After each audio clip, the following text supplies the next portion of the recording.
Coming up on episode 20 about all about Counter-Strike, we're going to go through the summer Rostermania that's happened. We're going through the new CS2 update, and then we're doing a preview of IEM Cologne. Enjoy.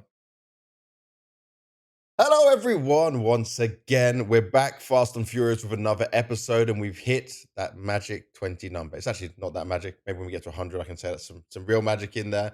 But I'll get this out of the way for everyone as always. It's the 16th of July, 2025. It is 2:05 for me here in Ukraine, and it is 1:05 for Devilwalk over there in Sweden. It's still hot outside. I've got aircon on. He doesn't have aircon, so unlucky. Nope. I have all the windows open instead. All the windows open. Yeah, but you got water outside, so you got some fresh air coming in for sure, right? You're in a nice spot. Where Devil lives is actually really nice. When he takes a video and shows you the outside, you go, "Ooh, okay, nice little view." Okay. Yeah, he's kind of cooking with it all. And obviously, for everyone who watched the Apex episode by now, I hope you enjoyed it. It was such a special one, a very memorable one. We learned so much from all of that. But now we got to get into the season because it's starting again. We already spoke to Apex about this. It does seem, I don't know, maybe we just say this every season, but it seems like this one's come around even quicker. Yeah, it felt like we barely went on break, and then we started recording again, and then you make like holiday plans, and we have to kind of how the hell are we gonna work this out schedule wise?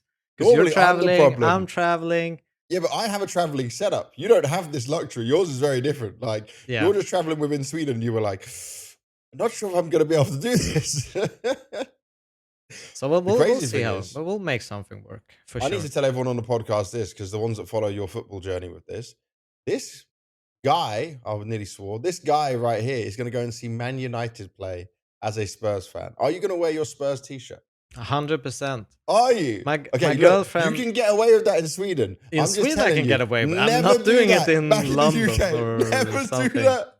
Go up to Manchester in a Spurs top when they're not playing Spurs, and goodbye, Devilwalk. I love you, but that'll be the end of you. I don't think there's gonna be that many hostile people against Spurs as a United. Maybe because we won the trophy. I didn't think about all I need the to see a picture. possibilities. I need to see an Instagram story of you in the Spurs t-shirt. Well, you're going to be at the Man United side. Do you still do that when it's like a game that's away? So I think we're seated. So there's gonna be like the main United side on the short side, right? Yep.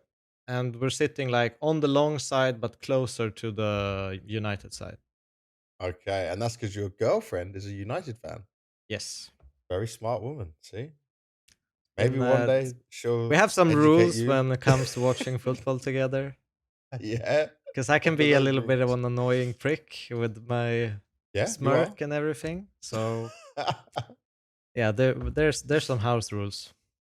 Back in the B&E days, it was the football score chat as someone who supports whatever team. Like what? Synopsy was an Arsenal fan. So yeah, Synopsy was Yeah. Arsenal fan, and we had Flatro, he was a Chelsea fan, and I was a Spurs fan. So there was Then me, a lot of United. banter. Obviously, GXX or Gans, he was a Bayern Munich fan as well. So Oh wow. we had a bit of difference, and there was some banter going around. Obviously, Bayern bought like Harry Kane from Spurs, so there was some, you know, mingling about that as well. I remember the scores chats being put in there. Like you would be either watching a game or seeing a game and watching one of their teams lose, and you'd be like, "Oh, look, not the greatest, not a good moment in there." It is a good bit of fun. But Yeah. what we're going to start with here for episode 20 of the podcast is looking at Rostermania, and I'll just say this. Because of how well Vitality did, I expected there to be maybe a crazier Rostermania. I was expecting this maybe to be the best Rostermania ever. There wasn't like there was the Kiyosuke move to Falcons. We already talked about that on episode 18. But like the Navi one's kind of big. Shout out Navi one time. But I wasn't wowed by some of these moves. I can't say it's a crazy one. I agree, because I think some teams, I look at them and I feel like they maybe needed two changes, but they've made one change. There is some, some things because of the new system and how the VRS points work does make it so that people can't make these massive roster overhauls anymore. Yeah. So there is some limitations because you want to keep the core for the VRS points. So maybe there is some line of thinking where you have to change it. Okay, if you want to change three, maybe you change one now, and then you see where the business Hmm. opens after half a year, compared to maybe you know a couple seasons back. It would be completely different where you would like, okay, we can get all these three, we're going to get them straight in. But Yeah. now you have to be a little bit more careful. I feel like that's kind of the consequence we're seeing on the market as well, that people want to take Big these time. kind of overhauls in multiple steps, and they make the most secure one first. Well, I want to talk about the Navi one first. We're going to start with that because obviously I'm not a leaker, but I was the one just saying it's not going to be Imma, yeah, because I knew that for a fact. I knew what was happening. And I'm going to start with this. A lot of people saying like JL didn't bench himself. He's just saying that it's all like some publicity stunt. It's not a publicity stunt. Like JL's this kind of guy. Um, yes, there was a decision and a conversation around benching him, maybe benching him. I spoke about it, potential of Wonderful going as well, which I'll talk about later, but which didn't end up happening. But this was definitely a mutual decision because this suits JL. Like with what he wants to do, people by now should have watched the video, should have seen this all go down.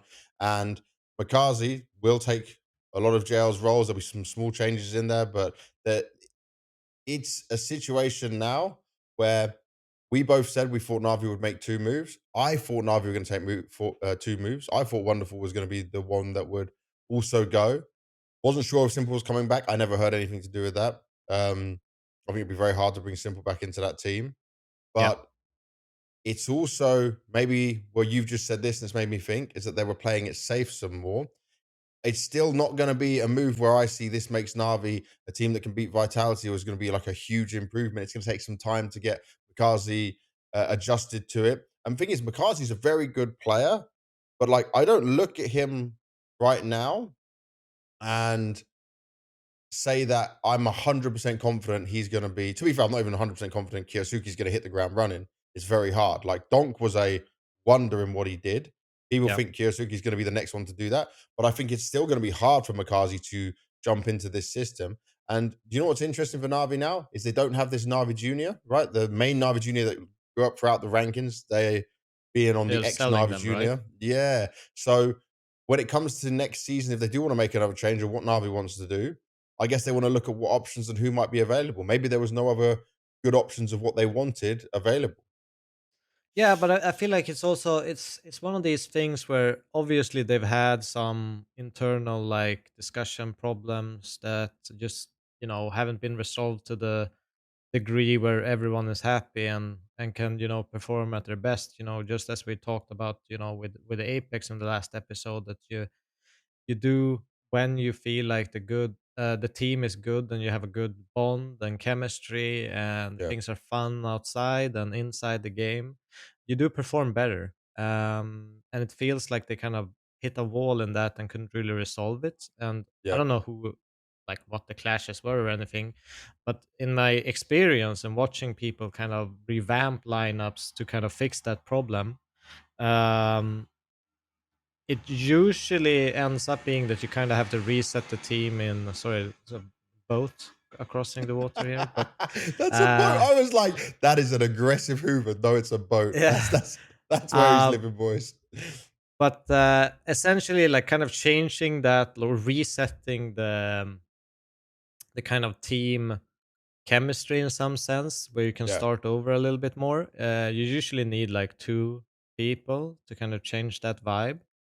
I do think Makasse will be easier to kind of lean into it because obviously been in the organization. That hmm, way you it's not like you get full access to the main team that way, but at least it's way easier to kind of incorporate them a little bit earlier or prepare them if this was a reasonable or a thought out like way before it's released, obviously, so you'll have some more time to kind of get along with the strat book and how they want to approach things and get yeah, more in tuned with that faster. Um, but I'm not sure it will just solve the issues. For me, it still looks like okay, this is the first step. We're gonna see if this works with Mikazi, Mhm. and probably by the end of the year, if things don't work out, we're gonna be have to change even more. Yeah, exactly. And JL said a lot of what you're saying as well about like team chemistry. We spoke about it before on a podcast at the same time where obviously they've been together for so long, some things weren't working, some Yeah. people were not happy. This is why some of these decisions get made. The one thing I was going to touch on at the end here for JL in particular is I think it is hard if you go a year away and then you try come back. But I think if he does what he keeps mentioning, the 6 months and then come back to another team, I heard there was other teams that had offers they put on the table for him for this season. There was interest from other teams. Um, I'm not sure of any. I don't. As far as I know, there was no like buyout conversation about this. There was no like, oh, potential he'd actually do it. But there's definitely interest in him, and I think if he's still making some great content, still playing some face it and stuff along the way, and then doing all this other like real life stuff that's going to give him the mental break he needs and happiness, he can come back the start of 2026, end of 2025 into a new team, and he can hit the ground running. So I don't I really hope it's not the end we see for him because I think he's a great personality. He's the kind of player we need for the game. I don't care about the hate he's getting. He's a friend of mine. He's a good person, but I do think he's more than a capable player as well. And Yeah, and I agree with you. Like 6 months, that's fair. I think it when it turns into being a content creator for a year or 1.5 year, that you're yeah, starting to get real trouble with kind of jumping into the pro side of things again. But yeah, 6 months could be a blessing, while I think a year would be detrimental for a player. definitely. Now from here, we got to look at G2 because these were all rumors we spoke about before, right? We knew that Hunter was potentially going to take over the IGL. Snax gets benched. Taz was already gone. Some Pius and Saw coming in. They're all things we discussed. But what the last thing we heard of was that they were going to try and get ex Kaspersky to come into the team. But then they get Matty's from Fnatic. Now, it's Most not a known for his wow mouse move. pad. Yeah, most yeah. We'll bring a picture of if you haven't seen it. The mouse pad that Matisse has is god It's awful, and if he ever it loses it, is he's it so is screwed. comparable or comparable to my old chair. Yes, yeah, dude, that's actually accurate. I got a picture up right here, and I just had to remind myself of it because it's it's awful. It's some mouse pad he's had for years, and he loves how it feels. It's all like tattered and kind of it's coming up. So a mouse pad lays flat normally. It's coming up at the sides. He plays in it now. I look at Mattis as a player within Fnatic. Yeah, he's done okay, but Fnatic haven't done anything. He's Yeah. been on Fnatic for quite some time now, since 2003. He went from Slovak inside Sampi into Fnatic, and he has good individual skill. He has good ratings. I'm not going to knock him as a player. He's 23. He's not like some super new young talent coming up. I'm not saying 23 is not young, but if you're comparing it to the 16, 17, 18-year-olds we keep talking about, Yep. I can see this as being a good move for G2. But like, there's Malbs, and then the rest of the like, we don't have any more of G2 having this star power name. Like, No, there's I no. mean, And are they going to go? Is this turning into like a Navi style way? Is this maybe what Saws said that he wanted to see? Maybe Saw was a big voice in getting Matties. yeah, it could be. I'm sure that he's gotten what he thinks fit his team and can make them better. So I have no doubt that the scout is not just a random player they picked up and so has to work with. I think Hmm. he's deeply involved in that kind of discussion. But I don't know, like it's hard to kind of judge someone's performance, especially when first of all, Fnatic haven't really been relevant enough to the point where you're watching all their games and Yep. seeing the performances. So I've seen a couple of games of him, but I haven't seen anything recent because there's been so much Counter Strike. We've been watching all the big tournaments. That the first thing when the big tournaments ends is not me picking up one of the random online cups and putting it on. Yeah. So in that sense, it's hard. But it's also like when you're in that sort of team that just can't find a consistent way of winning and grinding their way up to this point, it's hard to judge a player as well. He could be trapped in, saying Fnatic is a dysfunctional team, but in a dysfunctional place where, he might be standing out. He's playing hard roles, and you're playing hard Mhm. roles in a team where it's not really working. It can, yeah, can be detrimental to the stats, so to say. Yeah, and at least on his own, he's held it. And I will Yeah, say that Fnatic needed money from what we last heard, right? Was they were struggling with what they were doing with players. They were buying some players out from Passion, which actually some of them weren't cheap. Their biggest buy ever was Jambo at 600K. That was the rumor. But just now crazy. Fnatic get to recoup some of that money. Yeah, it is crazy, right? Fnatic is such a big org. God knows they probably spent millions in a terrible game like League of Legends, but they're for a team that was at the top of CS since the 1.6 days from when you were on it has fallen so far that is managed so badly. And every time I love Khan, by the way, I've known Khan since maybe 2007 when I first met him. And I know you got a lot of time and love for him, but Yeah, there are some significant flaws in everything we've heard and seen from how they run the Counter Strike division. And it's not a top tier fighting team for a long time. And it's just been a constant downhill spiral. I just it's rough for him. They are building a full Ukrainian team right now, though, so maybe I'll start donning a Fnatic jersey. You know, that could be the next thing. But I'll wait to see what happens with Fnatic.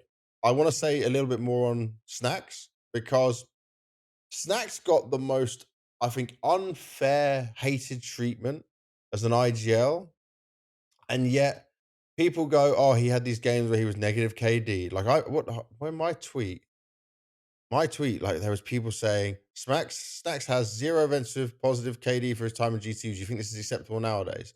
Now, he still lifted 2 trophies. Remember, this is a time he had Nico, Munacy, Malbs on the team. I'm not looking for him to go positive in every game. Obviously, it's very nice if your IGL is playing well. But if I compared his stats, there's a guy who compared his stats. This is what I do love, by the way. Some Twitter fans actually are legit in how they go into all of this, right? So they were saying about other players who had um like specific ratings and stuff as well. And there you go. Snacks, even with standings, made 55% win rate on T side. Now he at times wasn't the most capable player. He can definitely be a good leader, but when you lose Nico and Munacy, what do you expect him to do? He still brought 2 trophies to G2, and now you're going to give it to Hunter, who had said to me before and has said publicly that he didn't want to be IGL. Now he's taking it on. Now it's his time in his eyes. And I respect him for going at it and trying. But I'm not blaming all of the bad things that happened in G2 on Snacks. Like, I think he had to deal with so much crap, so much bad team management, and he's just being gone now because obviously Snacks Taz has gone as well, so the kind of duo is removed from it. But I'm not gonna look back at this and go, Snacks was like the worst IGL G2 I've ever had, and this is a terrible move. Like, yeah, I do think it would have been better if they just kept Hooksy, but Hooksy yeah. needed a break. But Well, let's just I'm say not this: sat there the going, G2 fan base should "Mhm, definitely treat their in-game leaders a little bit better. Let's just yeah, point that out, let's see what they because this do ain't the to first Hunter." time we go through this. Um, but in general, I think there are things where you consider, like, let's remove all the chaos behind the scenes and stuff like that. Yeah, I still think having Nico, Monesi, and Malbs in the same team, uh, I'm not sure those, was it 2 trophies? yeah, 2 trophies just for me isn't enough for mhm, it to be like a good kind of phase for G2. But if you, and I think most people judge him and the performance without looking at the kind of back stuff, the chaos surrounding, like yeah. players wanting to leave or will That's what I leave, mean. So or look at you this, right? know, If you're the in-game leader, you're trying to build for the future, and Nico literally was going to leave the Falcons, then G2 pay him some more money so he stays, right? They agree this, whatever. And then he still goes to Falcons afterwards. The uncertainty and the shit you have to deal with as a leader, as the rest of the team, and the mental struggles, That's something I'm going to factor into why he wasn't able to do so well. And Yeah, I mean, I'm not scapegoating him with this and saying like you're not a, but he's not like the reason they were losing these events. no, but I also think like I think people don't really understand the amount of work it takes to replace a piece like Nico. It's not only like, you know, you go through things and things are working, especially like CT side and stuff like that, where Nico was calling. Hmm. If he didn't have a call himself, Nico could cover him and make sure there was a call that made sense. So all of these as aspects, when you're like building a team and coaching a team, is something you get used to, and then when it's Yep. not there, you have to replace it and give people separate things out of this package that you lost, and give people more responsibilities and different responsibilities to each person. And that's not always going to work. Some of the things you give to people, okay, this start to work fine. Okay, this is good. Um, but it's like you're trying to make the best out of a bad deal in every single department, and Yeah. eventually it's way too many percentages that you're gonna drop down, and trying to figure that out while changing your tactic books, where some of the things, you know, you just can't put that player into Nico's position in this tactic because you're not going to Hmm. get the same result, or you're not Yep. going to understand the situations in the same way. So you kind of have to like almost scrap your entire playbook, make things that, yeah, are new, that aren't even as good, but you have to kind of like you know, you have this duct tape and you're just trying to Hope it doesn't pieced fall everything apart. together, and it's like, Yeah. oh my god, this Yeah. is about to break, you know, and put some more. While a season is going on, it is incredibly tough, and going through all the new stuff, because essentially, if you change like two players, Hmm. you can start over and you start building. If you change one player, then one player, then one player, all you're doing is, okay, we're gonna keep the old stuff and just put him in there, you know, Yeah. and just Yeah. take this into it. But it takes time for that person to come to the point where you guys were, right? So let's Yep. say it takes like 2 weeks. You have 2 weeks in your break time. Like even people now, they're going into a tournament, they have 2 weeks to practice. That's when they're adding new stuff with a new roster, right? Hmm. Continuously.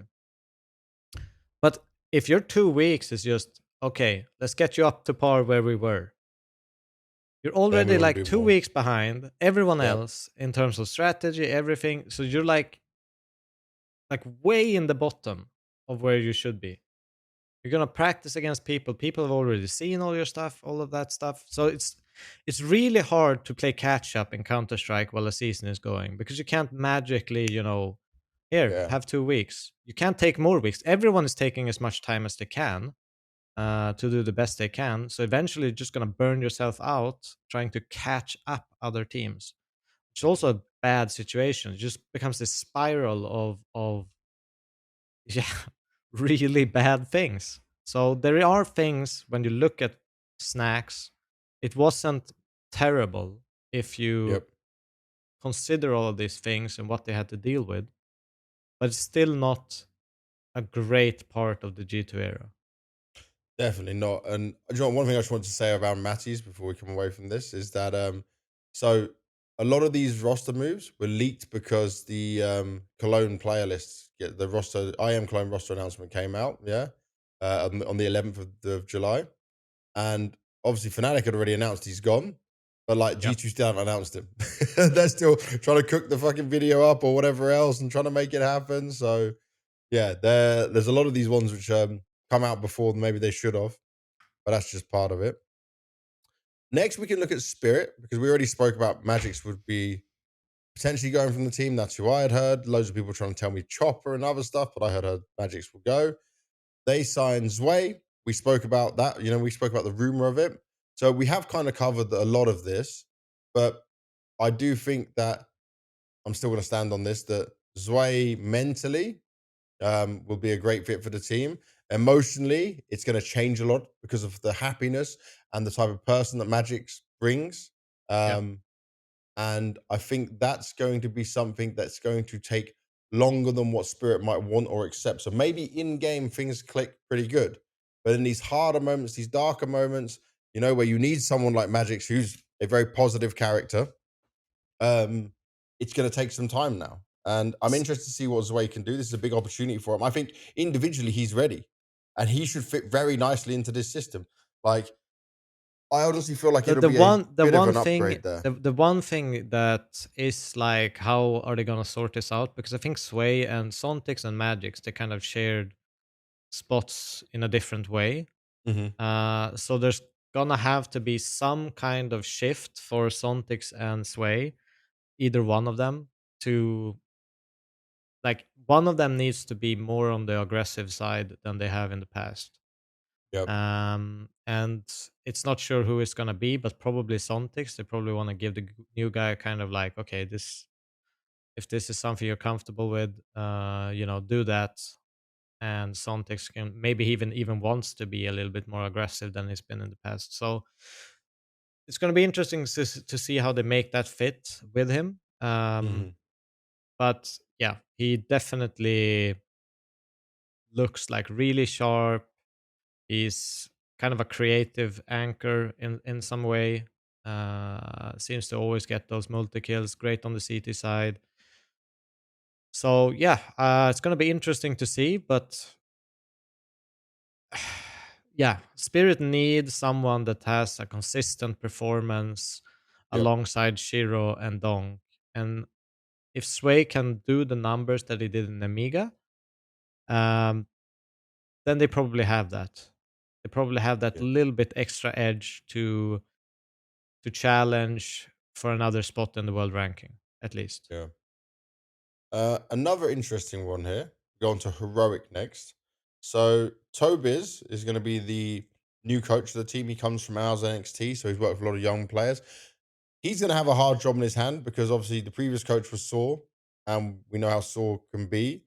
But Tobiz now has a point to prove himself on a big team with some Yep. pretty good players, and I think this makes it very interesting for him. They're already in action at this Fissure playground. They lost a big 2-1 on just yesterday. Today they're playing up against Bet Boom. Um, but they actually become Heroic's a Swedish team now, Devil. Nylo, Yep. Youngster, and LNZ, with then two Belarusians alongside it. But Nylo came back. We spoke about this for a long time about what was going on, when we're going to see him back. Will it happen? Video, by the way, Heroic, you're still killing it in that sense. With the whole him Yeah, the building himself. bench Yeah. building. This is brilliant. But I just hope now he's back and ready to play and he can flourish, because we were all told so many great things about this young player and his individual skill and what he could be. Um, can he get to work now? Can he be used in the right way? I think it'll take some time, but this is probably a good warm up event for him. Is it a move you get excited about? Are you happy that you see that Heroic are moving in a more Swedish way? I mean, yes, of course. I would be lying if I said I didn't. But I also think what brings it more exciting is Nylo has been hyped up for a long time, and just when he made that step to um, to the upper tier, he kind of, yeah, he just disappeared. Yep. So it's kind of a delayed hype in some way.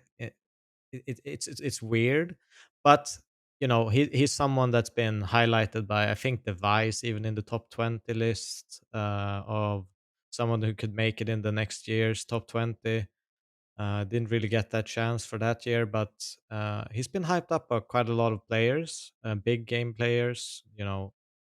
So I have high hopes for him. He's like one of these players that still make me see maybe there's a future for Swedish Counter Strike. Maybe he's one of those guys, Holding probably holding hope. alongside the Malo 9.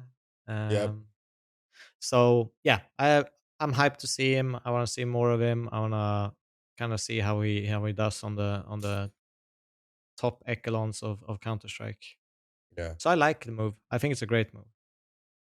Not too much more need to be said on them. We're going to come to Furia next, because we already spoke how much we loved this Molodoy and Yakinda move to Furia, even though at the time when it was first announced, it was a bit of a wild one. It was a bit crazy. I'll say this: Yakinda baited the fuck out of me, man. He tweeted, "Big changes are coming. Just want to thank Furia for believing in me and giving me a chance to grow. Grateful for the past, ready for the next chapter." And then Furia released a fucking post all in Portuguese, yeah, and it was in black and white. So I thought like this was going to be the end. Then obviously had to watch it and translate it, and he's staying. And like, cool, everyone's happy for that. We don't need to waste too much time on it. But I mean, that was an actual very well done bait. I even DM'd Yakinda, and he even blanked me until after the announcement came out, so I couldn't get any extra insight. No, but it's a great move. I think everyone in the whole communities were shocked with how good Furia became with Molodoy and Yakinda joining. Hmm. So I think it's just exciting to get them kind of have a few weeks of practice in the off season to kind of get on par instead of doing it mid season. So yeah, great for Yakinda, great for Furia. I think it's great for Counter Strike. It's a good move, makes more competitive teams Yep. in the top. So yeah, exciting to see them. I'm linking you this as well because I don't know if you saw it yet, but this is amazing. Did you see this pin? They released a pin his face pushed up against a monitor. You just see his hair and his head in a monitor with Oh Yakinda. my Hidden god, Fury, Yakinda. that's actually great. Like just embracing the meme straight away. For teams, any of you guys doing stuff like this, I'll actually buy it. Like I'll take that. That's That's epic. a great one. That's such a good thing, man. Give me that all day long. Every interview or content piece I'll do of Yakinda, I'm just gonna bring that pin with me just to make him laugh and smile at the beginning of it. I need to get my hands on it, man.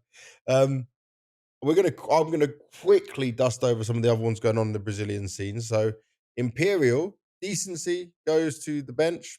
They signed Cello, who was obviously on Furia before. I thought decency is not bad. I see this as kind of like a just a lateral move, and then they get SHR from Saw, so they bring in Portuguese player. Obviously speaks the same language, but for Imperial, I just feel like this is an attempt to do something different, mix something up. Not too wowed about that in any ways. No, but I Am I think it's still like I think it's still an upgrade to some degree for okay? Imperial. They needed a switch. They were kind of stuck, Yeah. and maybe Cello can bring some new ideas, even though it didn't really work out in Furia. Maybe this is like the type of team that's where he can shine and doesn't have as much pressure on him to some degree or to some extent, like compared to Furia. So hopefully he has a Hmm. little bit of a resurgence and we can get Imperial a little bit higher in the rankings. I still see this move as positive. In the events they've played locally, so done with this lineup, the SHR and Cello played. They came first in this Thunder Pick event, Yeah. South America series, and they came first to fourth, which I guess just qualifying in Circuito Ferge de Esports. So it's not bad. But after their major performance, especially with the fact they lost the legacy, they probably thought, yeah, we needed to. But I was not going to say Decency was a terrible player. Maybe it's something else in there, like that just didn't work out for him. MIBR, obviously Lukowski went to Flux, so he actually benched himself. He was just unhappy in the way he was being used. He'd made that very clear. They were never Yeah. finding the way he was never used in the same way he was on his past teams. So he's going to Fluxo, and they signed Nix. Nix, by the way, I got no info on. I don't know this guy at all. I'm gonna have to just even HLTV him up right now. So Nix came from Fluxo. So it's like a trade basically by the looks of it and how they want to do it. Um, Playing a lot of South American events. He's in Fissure right now. They got beaten quite heavily by Astralis yesterday, Yep. but we'll have to watch and see what he can do to develop himself. Um, then nothing else too interesting on there. So let's go Yeah. from there to Europe, and let's start with the big one, FaZe Clan. Oh my! Now I got two ways of approaching this. I want to ask you. Simple was the Hail Mary, right? Super excited. By the way, have you even seen FaZe's YouTube channel? They're doing tons of content still pumped out. They did with Simple. So they're getting their money's worth for however this all worked out, however this came together. By the way, Navi may not have sold Simple, but they definitely made bank from him while he was being loaned out to Falcons and now to FaZe and just playing around, enjoying himself. But Brokey comes back to the team. So we're back to where we were before.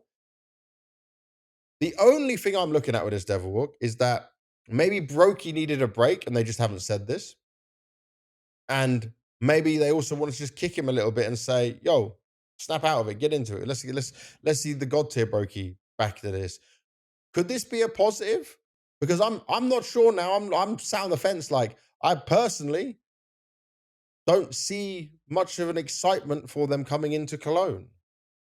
I don't think there's like that much excitement, but there's definitely, you know, a point with what you're saying, like having a couple of extra months to kind of figure yourself out, reset yourself mentally, and come back into. Because I mean, if you look at it, it's like summer break. They have like 2 weeks off. That's it, and then they just go on the grind again. Having like 1, 2, maybe even 3 months break Mhm. for Brokey is So he definitely last going to help played. him. He last played in May 4th. So yeah, a few months break. Yeah. His So a ratings were few months dropping down. break, and as you say, like, okay, it's my last chance. I have to shape up now, or you know, I already know what's gonna happen. I think having that kind of fire burn in your bum to some extent can be Why really have you said helpful. that? Why have you said that? I And don't you had know. to say it in that way. Fire burning your butt. I only think of that if I've had some We say really that spicy in food. Swedish, I think. Like we say What? fire in We the say, back, yeah, we but say fire up your ass, not fire burning your bum. Sounds like it sounds a lot worse it's than. like you start moving ahead more fast. Either way, I think that can, you know, reignite something. Hmm. But at the same time, it doesn't really look like FaZe only needs that. I think hopefully they gain some energy from playing with Simple and like Yeah. new ways to approach things or change things up. Because I think judging FaZe project with Simple, it was still a success considering the time they had to do things. They didn't have much time, and they did have a resurgence. I felt like they were better than they were with Brokey. Hmm. So hopefully some of that stays with the rest of the teams, and bringing him in with you know, a little bit more rest can do something. But it's not like you can get super excited. This is something, you know, if the individuals have taken their responsibilities to get there, it can happen. But there's nothing really saying it will. Yeah. Yeah. I believe so much in what Carrigan do. I think Frozen's playing very well. It did seem like Elise was playing better. Um, Rain, obviously, I don't want to see Rain go anywhere, but that's just a bit of bias because of his longevity in the team, the type of person he is. Just he is like such a good teammate and such a good person.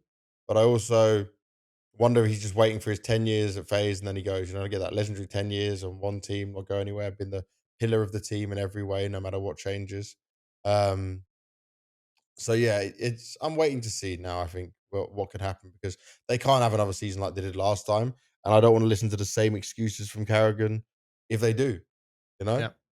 I even think if it gets bad, that I need to see like a mid-season change before the major if it still doesn't improve enough. I will say that.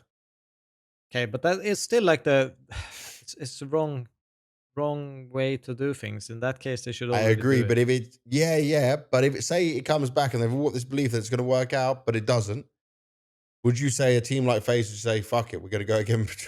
But make the change that you're going to stick to, not like a hail mary. Make like it's gone bad. We did bad at Cologne. We did bad at the next PGL or the next Blast. Blah blah blah, and then I mean, if okay, we're things going to have this. continue like they did, like let's say they have in the first 2 months, Yep. say by what is it, October or something, Hmm.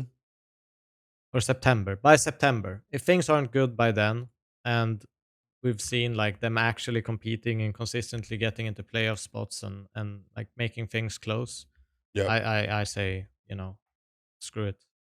Cool. Yeah, I'm with you on that. Um.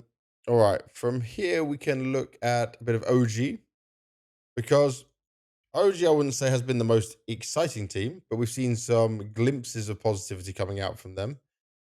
The major, right, was good in the first stage, absolutely dominant, right? They only lost to Bait. Um, then they did very badly in stage two, you know? Losing to VP the way they did, losing to M80, and then losing to Falcons. Maybe competitive against Falcons, but it's not something we should like be actively pushing about and talking.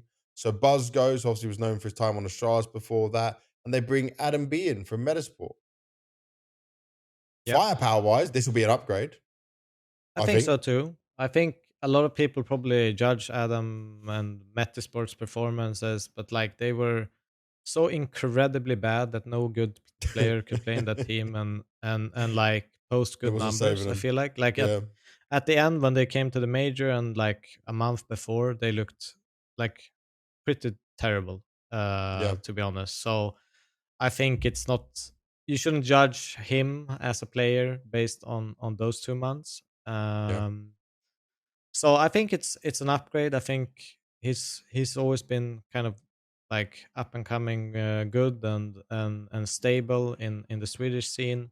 So hopefully he can kind of get going in an OG, which I was very impressed with. Even though they kind of crashed out in the end, they did a really good major, and I think they have something to build on for sure. Um, Another one we can look at actually. This is, I would say, it's a team we're following. It's more interesting because of how it happened. So Nip and Ents swap. Yeah. So basically, Nip bench Aradose. Obviously, he was very good when it came to that Saw lineup. Things obviously were not working out for what they wanted from Nip with him. But they get ex Kaspersky, who G2 was supposedly wanting before Matty's. Yep. So that's Uh, a change up. Like Nip were able to. We obviously don't know the ins and outs, but if Nip were able to get a player more in a better way than what G2 has, that's crazy. He is on loan, so it's a trial run, and then Ents just promote their academy player to fill the main squad for now. So I guess it's a testing ground for both Nip and for Ex Kapersky as well. But he was like, wasn't he the MVP for that at least the Masters one? oh, maybe. But I mean, in general, it's a good move. I think,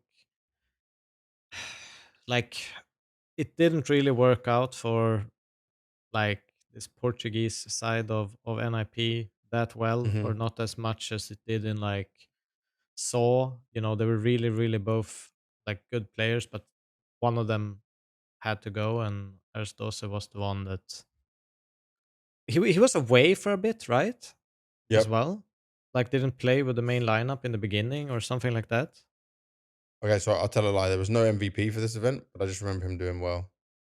Okay, but either way, this is a good move from NIP. I think they've actually just started to get going. I think they are further ahead if you look at these like teams that are in the top 30-ish. NIP Hmm. is probably one of the better ones in that category, where they can actually fight against top teams to get a map or make it close. And so making this change, it's great timing for them to kind of grind up the VRS points and actually Yeah. probably become a little bit more relevant in the tier one scene by the end Well, of the they're year. finally getting to a good event, right? Because obviously they got the Yeah, PGL event, but they're going to Cologne is going to be huge. So yeah. now we get to really test them against some good and capable teams, and they've been working so hard for this. So So it it's looks like interesting to NIP see. is making the right moves Yeah, currently. slowly but surely they're doing it. Yeah. Even though people will shit on them because of the org name and what they've done in the past, it's actually pretty legit. Um, Next one, we like Gamer Legion. We've got a lot of love for Gamer Legion. Slend, who obviously couldn't make the major because of visa problems. Had not been performing as well, despite at times being like, for me, Slend had moments of greatness and then a lot of down as well. They bring in Kersey, 23-year-old French guy who's only played on French teams previously. Um, I will say this: Ash and his analyst make some of the best decisions on these young players coming up. I see this as a win move. Like, because of where Slend was, I don't know what Slend's actual rating was over the Yeah, he time. had really good rating in Gaming Legion. Oh, Slend was 0.86 last 3 months. But he didn't even play last like 3 months. We played Barely. Astana, Melbourne. and the qualifiers. Obviously, they didn't do well Okay. at the qualifiers. Yeah. But like overall in his entire team periods, hmm 1.06. Let's just look at 2025, for example. 2025, he was 0.99 Okay. all of this year. So That's not good that's for an pretty bad. AWPer. Yeah, that's not good That's for an pretty bad. AWPer. Now, for Kersey, this is a great opportunity. He's probably going to come in super young and motivated as well. You know, he's going to have that hunger behind him. Yep. Um, Probably sad for Slending considering the Budapest majors coming up, but Ash ain't looking to waste any time with players that can't perform, especially considering how their situation is. You know, they're having to play Fissure now to get enough VRS points to put themselves in a better position. They kept getting screwed by that. But I'm still a big fan and believer of what Game Legion can do. And if this guy can add just a little bit extra they need, they were already close to challenging very good teams Yep. and getting wins over some of them as well. So I see this as quite a huge win. No, I think it's a great win. I don't know much about him, but it's kind of like a blind trust to what Ash is coming up with at this point, more Yeah, than any analytical he gets a lot of credit. ability. Yeah, he gets a So lot of I credit. think I looked him up a little bit, and he seemed to be like very very capable offer, and you know been grinding it out for a few years in a few teams. So it's probably a lot of good things to come. Yeah. Um, so yeah, I think Gamer Legion they got to that point where they were once again in some way the surprise of the season, but at the end they've been consistently going like especially in the Swiss stages 0-3, and there's something that they Yeah. definitely need to kind of fix. Need to be better in these stages, hmm comparably to the best of threes and the double elimination ones. So yeah, I think hopefully they can kind of get that resurgence which they had in the beginning of the year, where they were in big events, consistently playoff. I think they were ranked like ninth, 10th, or something like that at one point. Maybe they're in similar position now. I don't actually know. Let me check. Oh, they've Game dropped down League. quite a bit. So like 11th and 14th. Yep. Where are they on VRS? Alban 14 VRS. 11. 11 VRS. Okay. So they're still in a really good position where they can, they're like 20 points from G2, 40 points from Furia, even 50, 60 points from Navi. So it's not like they're that far away from getting into these like spots where they get direct invites. Yep. So yeah, All they right. they can do well in one or two events. They'll be up there. Now, next, I want to just go on to Paravision quickly because this is quite an interesting one. So, Kickert gets benched. Obviously, James and Kickert were together back on the Avantgarde days. You know, a lot of time they won the major together on VP, and then Kickert gets benched. He's benched again here on Paravision, but they sign AW from Amcal, and James now is going to be IGL, returns to IGL duty. So he wasn't IGLing before. Yeah. So James IGL, I guess he's still AWPing, right? IGL AWP mode. See what weapons this other guy's using. Yeah, so By the way, IGL on AWP mode this, back. Yeah. I had a fan writing me on Twitter like a long DM. Oh, He's a Swedish guy who loves Jame and wanted us to get him as a guest on the podcast oh, bro, I'd because love to do he's that. like the biggest Jame fanboy, I guess, to some degree. I don't He know was if loving James the really a podcast. podcast guy, but I will try. I promise you, I will try. Like that's Yeah, all I can say. but essentially, this is like, yeah, finally, why the hell did you even leave being in-game leader with your like incredibly annoying style of playing Counter Strike? He Yes, didn't it was. like it going into CS2. Yeah. It's not as easy to play his style in CS2. It's hmm probably need a break, but I think it's like he had the mind for it, so it was kind of weird to see him not do it. And it obviously haven't really worked out to the extent where he's had young talents and been like top five to, yeah, even in the very very top of CS with this like young Russian squads. Yep. And now he I don't even know if I've seen a game from him this entire year.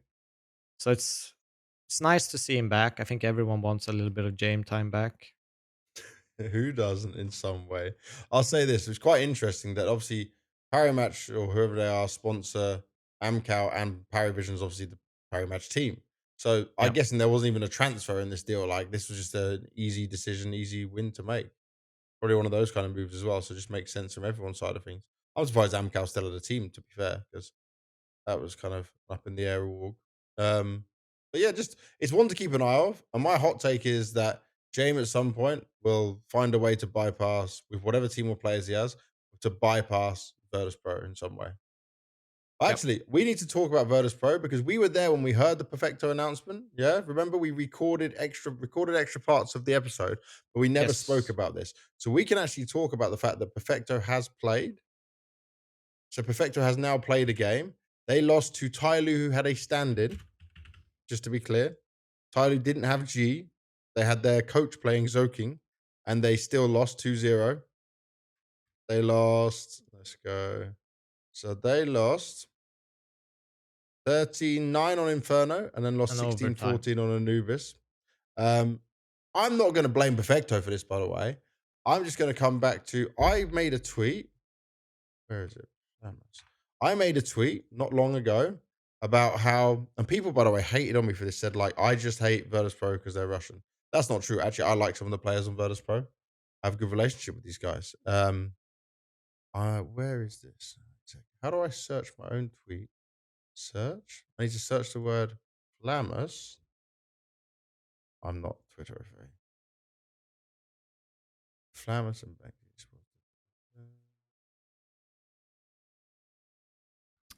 But yeah, it's not a great sign to lose against someone who uses their coach, even though the coach put on some decent numbers.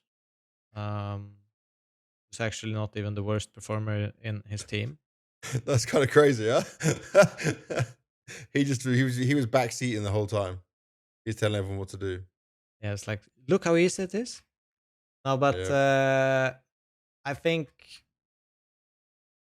I don't know. I think it's the only thing I can say about Virtus.pro is like, oh, nice. Icy had a really good, consistent performance. He seems to be on the up Yep. from where he was some time ago, where he was almost consistently like one of the worst performers in VP, and now he seems to be getting up there and consistently being the best. So I think that's a good thing, but otherwise, I don't really know where to put this move and if Well, I'll it's tell that you. I'll tell you this, exciting. right? Perfecto had a year off, which we don't like anyway, right? A year's a lot of Yeah. time off. He said he was ready for it. Yes, he's reunited with Electronic, but I got hated on by Russian or VP fans because I said dumbass move from VP back when they benched Norbert and then they signed Flamus. And I said, I'm fine with this Flamus move as long as they use him in the right way, give him a chance to shine, like Ash did, how Game Legion used him. And guess what? They didn't. They forced him into anchor roles. They forced him to be nothing like he was. And the poor kid was just going to every interview, trying as best as can to be like, yeah, I'm doing what the team needs. And no one helped him. So whoever, because from what I heard, I've asked Electronic on live interviews, like, what is going on? Can you talk about this? He's like, it's not just me. It's like the team that makes this decision. It's the organization. It's the management, right? They are making dumb moves because there was even that rumor. Obviously, it came from Overdrive, but that I think it was Flit or Fame wanting to leave the team, Yep. and Perfecto comes back. He's a major winner. He's got so much skill. He's one of the best anchors we had in the game, but he's had all this time off. I'm not expecting him to hit the ground running, but I still think there's a lot of flawed problems with this. And Electronic's still the IGL as well throughout all of this at the same time. He obviously seemingly wants to continue with this, but I don't see positive moves coming out from VP. I don't see No, positive moves about, oh, this is a VP to get excited about still. I'm just not, I don't see it at all. no, I'm not like. I think it depends on how you view it. I think it's not like VP is gonna drop down that much on like the rankings or anything. They'll probably stay around the same, but it doesn't really feel like an improvement. It's kind of like, are we back to? I mean, in context of this Tyloo game, even are we back to like consistently getting disappointed by them in a way, Hmm. because you kind of want to see this VP at least be up there in the top 6, 7 slots in the world and not be around hovering around like top 15. Yeah. So I think it's from that context of will they reach that with this lineup change? And I don't see that. I see this as being something that maybe within a 4 month period, they'll they could maybe flinch a spot or two up, Hmm. but I don't see them Going where it's skyrocketing into supposed to be. any. Yeah. Yeah. Um, from here, I want to look at just a couple more teams to go through. Aurora, it's not on our list, Devilwalk, so I'm just going to read it out to you Yep. because it's not a player change. Now, with Aurora, obviously, when they were Eternal Fire, they didn't have the money, they didn't have the backing, they didn't have the support. This was just 5 players and a coach doing the best they can. They're a very capable manager as well, trying to make this team have success. And they rose up the rankings. They proved themselves that they can be one of the teams at the very top making consistent playoffs. But I saw this news and I honestly just felt happy for them. Today, we welcomed 2 new pieces of our team, um, Gar Gandhi, the analyst, and Snagito, the performance coach. These are 2 roles they've needed and not had. This takes a lot of pressure off the team from the analyst side, a lot of pressure from Maja and from Faber. If they can create some good synergy and work together here. I don't know anything about these 2 people, but then just having a performance coach and having an analyst for this team is just a huge buff. This is only positive.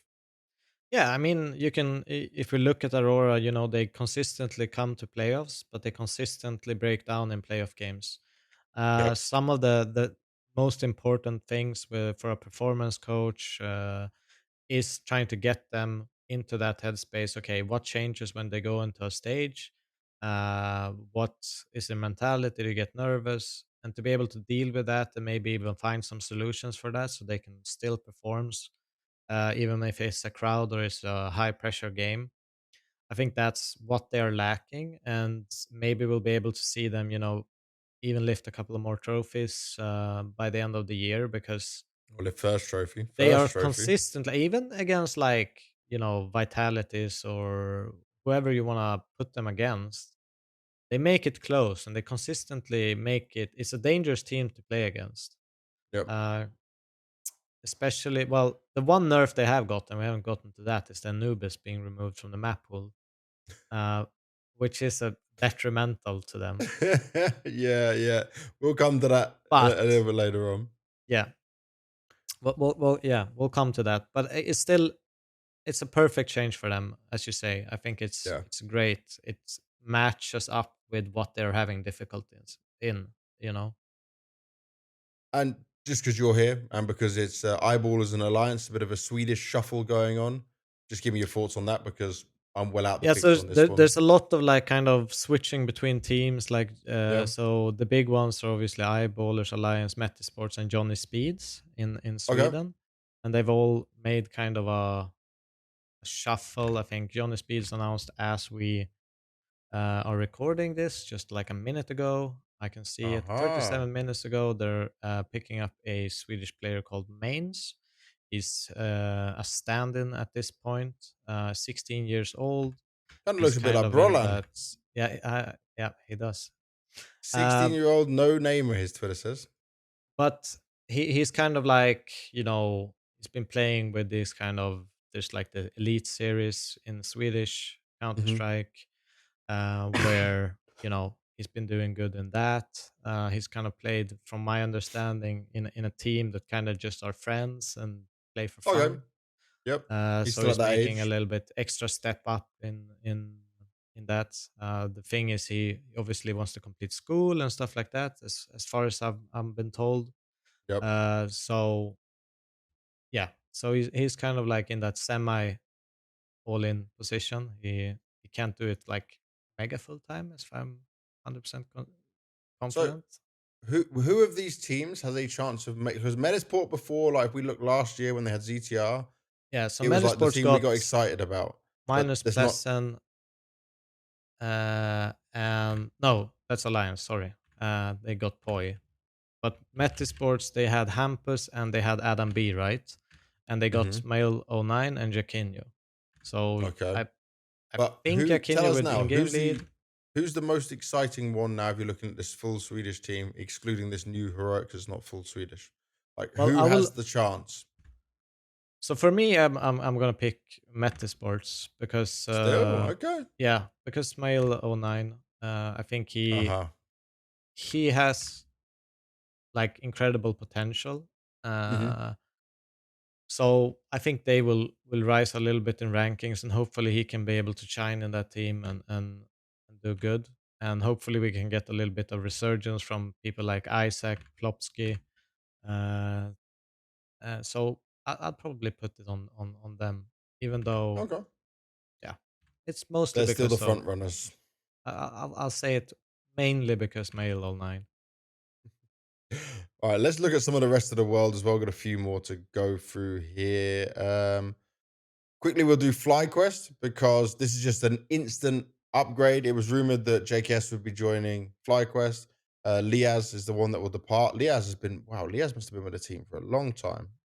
Yeah, but The he thing for me always was is, so hyped up as like one of the best prodigies coming yeah, out of Australia, and yeah, honestly, I don't know. I'm not sure he ever delivered on that. there was moments, and that was about Really? it. There was Yeah, there was moments, and few that was about it. moments, but I think this is a great move for Yep. FlyQuest. Get some of that experience in, um, and Dude, JKS. No matter where he's been able to perform. I just need to see from JKS now.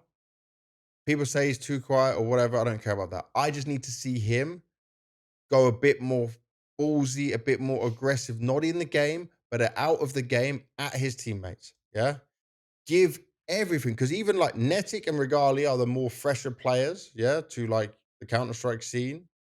Then Vexice himself hasn't had that much experience. Ins, obviously, the most experience alongside JKS.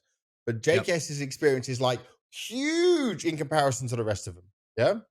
He needs to be, when they're making mistakes, say it in a nice way, but be on their ass telling them, like, do this. We need to make this better. I want to see him push You to want take him this team to further. use his last name? Yeah, be savage. Exactly. Yeah. The whole way. I want to see like a new style JKS, even if it's just behind closed doors. I don't need to see it on the server. Stay the same JKS on the server. But push these guys to break barriers and to break where they've been because they've always been just on the edge of having these chances, right? And I think it was super disappointing for them to lose to Namiga and Tyloo at stage one. Like, I like that. That probably crushed them. Yeah, but Heroic, you can understand just them losing against. I mean, if you put it into like perspective, JKS is probably the greatest Australian player of all time. Yep. Him joining a team with Australians, I think that's a huge boost, like for Yeah. everyone in that team. You know, I think the hope and like where they want to reach just goes like way higher, just by his presence alone. So I think at least in the short term, that is going to be completely automatic. I think there's a completely different set of expectations on the team with Hmm. him joining. So I assume that will be the case. I'm I'm excited for it. This is just a move that is going to be positive. There's obviously going to need to be some positional changes within the team. It's not going to be an easy fit in, but I just think that this can work so well Yep. in many ways. Like I'm happy to see it. It's good for the scene. Um, we touched already on the wild card one last time around. We didn't agree with like Fozy and Stanislaw being the ones that would go. No, I It didn't think make that's any sense. honestly, I think it's a terrible move.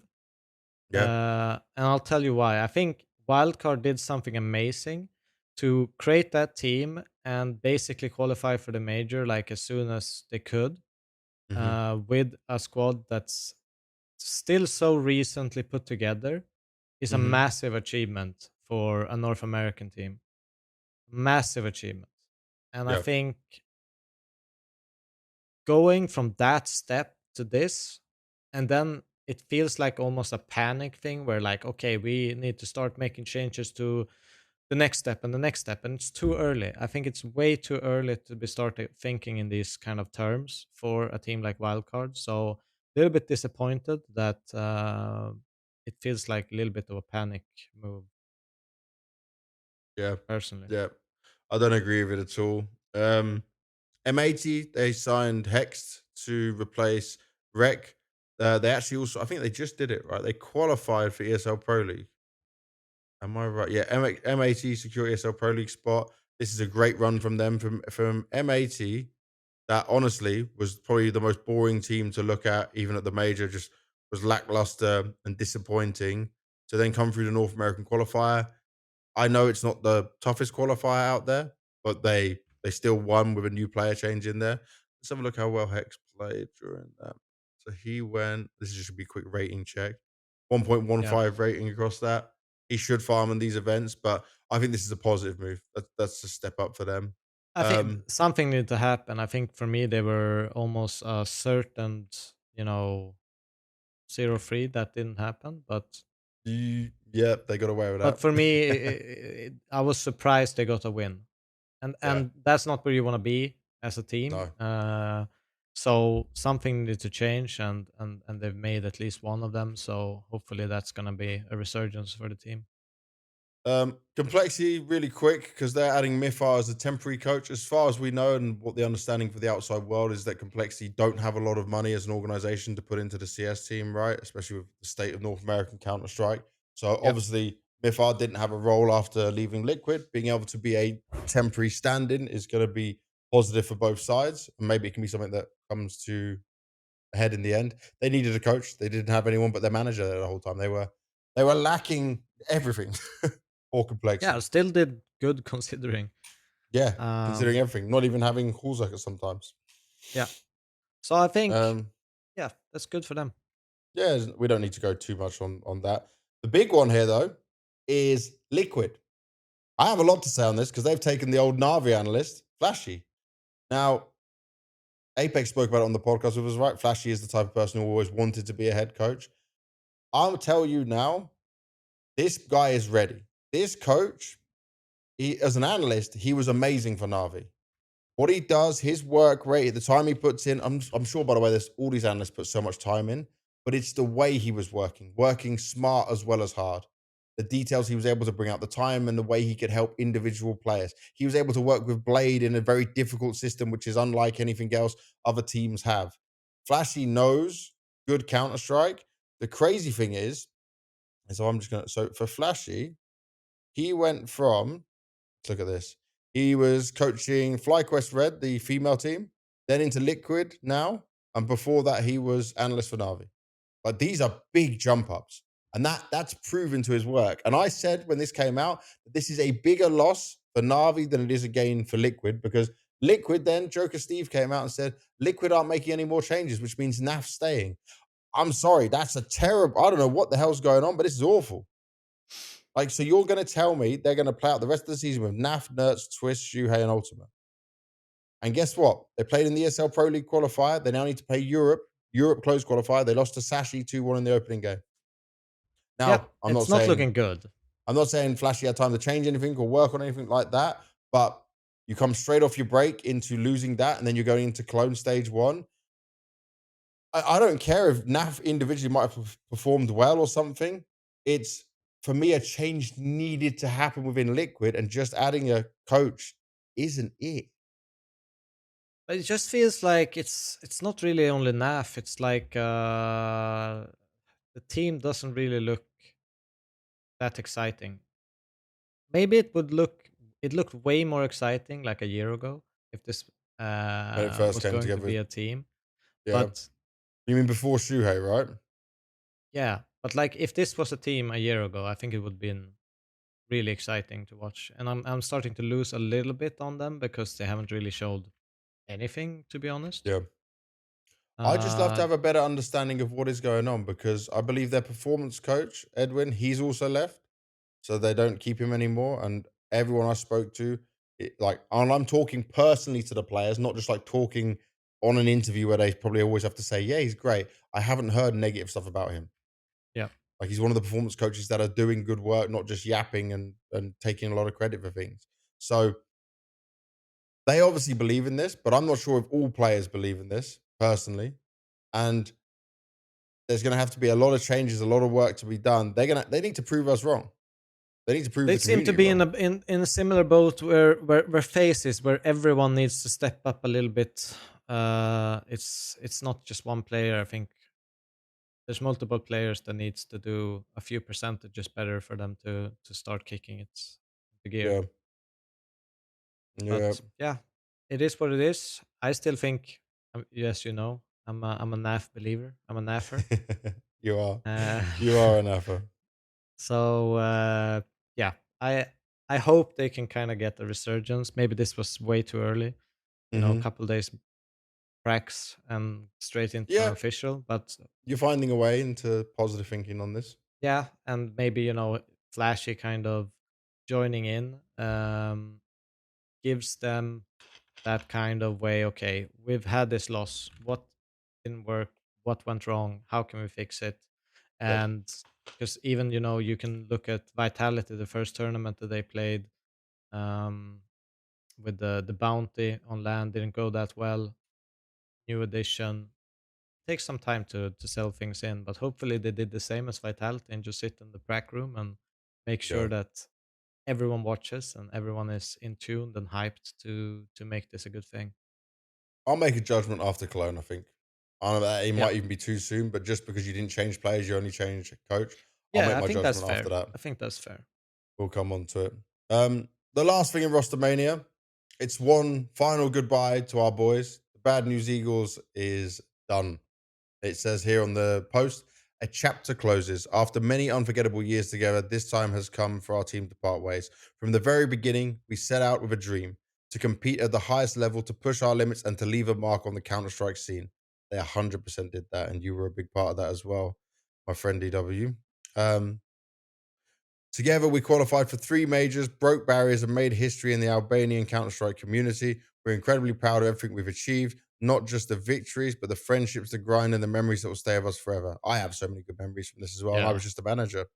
Um, these past few months were tough, and we couldn't find us improving as a team. None of this would have been possible without the incredible support from our fans, friends, and the CS community, not only in Albania, but around the world. And trust me, they had fans from around the world. Your belief in us, your cheers, your messages, they've meant everything. Though the team is disbanding, the spirit and legacy and the passion for the game live on. This is not goodbye. It's simply the end of one chapter and the beginning of many new ones. Thank you from the bottom of our hearts. Our last dance will take place at IESF. They went to IESF. It was in Kosovo. It was a great crowd there, a great little mini arena, I would call it. Sadly, they did only come fifth to eighth. They had a great chance to beat Lithuania or at least get themselves another map there. They went to overtime on Ancient. Um, We they eventually beat, won the event. yeah, Lithuania went on to win the event, but they beat Czech Republic, they beat Denmark. They had Krabini from Navi Junior, not Rigon because of the nationality thing. It has to be all from Kosovo. Um, but I will just say there is so many memories I have. I've never been a manager, never wanted to be a manager. I just wanted to help the guys. And some things I definitely fucking failed at miserably as a manager, but I did some very good things. Found them Devilwalk, helped them get through some very tough events, mentally supporting them on the whole run we had. It was back at the Antwerp Major, for example, when I was working and then coming to the practice room every single day because they just didn't have anything, right? And that was the story of the team even when you were there. No money, Yeah. no support, no nothing, and it was just, I think, everyone was tired even by the time they did get signed to Guild, you know? Yeah. I It mean, already had got too I'll be much. honest, they were really, really tired when I joined, like Mhm, incredibly tired. And I mean, everything from, so you have to understand, like some of these players, they had like blackouts where, they would just like literally, pass out from stress and exhaustion mhm, during, both before me coming and after, where, it's one thing playing and trying to keep up on the very top of the world, but it's another thing doing that and planning trips, going to like planning boot camps, yeah, practice, everything. You know, we were, everything from, I remember us going to Melbourne, playing that tournament on the flight to Sweden. I was planning a boot camp at the Godsent office to, booking flights, like everything, hotels, paying out of our own pockets. It's expensive living in hotels for a long Oh, period yes. of time.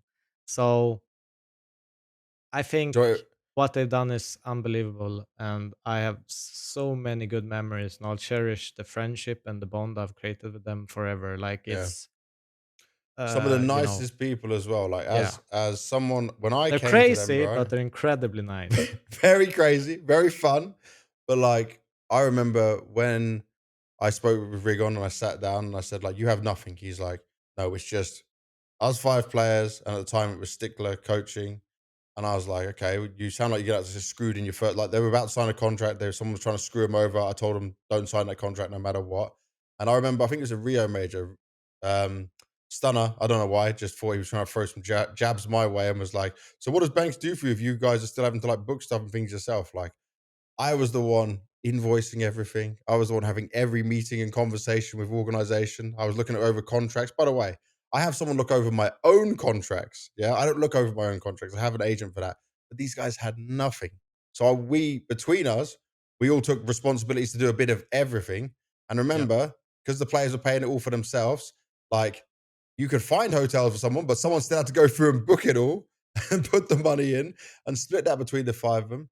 It was a group effort from everyone involved, and it was good for us to get an organization at the end, but I also feel like the organization didn't understand you guys as players or what we wanted. And then when I was out of it, because obviously I wasn't going to stay on and be manager, I wanted to be a talent, right? It was getting you guys the org. They didn't really have managers that were capable of looking after the guys and you guys in the right way. And kind of everything it just got undone then. It was a bit sad.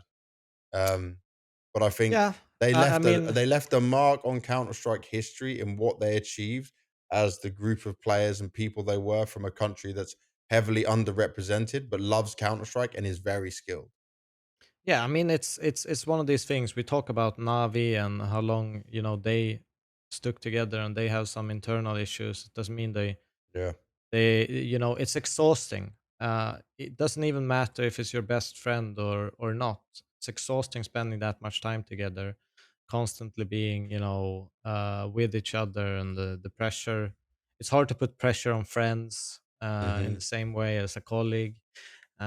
So there's a lot of different things, but they've left a mark. They're an incredible bunch. I know they love each other, and I love them. They are incredible. I'm just Yep. thankful I was part of the journey, to be honest. And yeah, It was Faliminderit. it was so funny when I came to you. We were working Elisa Masters, Yeah, and I'm Elisa. sat outside. I spoke to you, and I was like, "Would you be up for coaching a team that can't speak even Swedish? They just can't even speak English fully, and it'll be a test. But I said they need something better. We need an improvement on it, and they really wanted you. And I said you're my friend, and we had this conversation. And then what? Over a weekend, the decision was made, Yeah. Then and we we went got out partying the same night. yeah, and we got cooking. Yeah. I think Oh I think man, honestly, like for the Paris major, I think we're playing really really well. yep, Just before that, and it was sad we didn't get the trophy in Malta, hmm, where we came second because of our ninja defuse. yeah. But Ah, I still like incredible memories with them. They yeah. deserve the best, and I'm sure everything will work out fine for everyone. Oh, good times. Very good times. We now need to do our Cologne preview and look at that as well. There's some other things in here, like actually, maybe we'll just touch on this quickly. Star Ladder, Budapest Lang group stage replaced with online qualifier. Yeah. To avoid clashes, all regional quals and land group stages are replaced with a single closed EU online qualifier.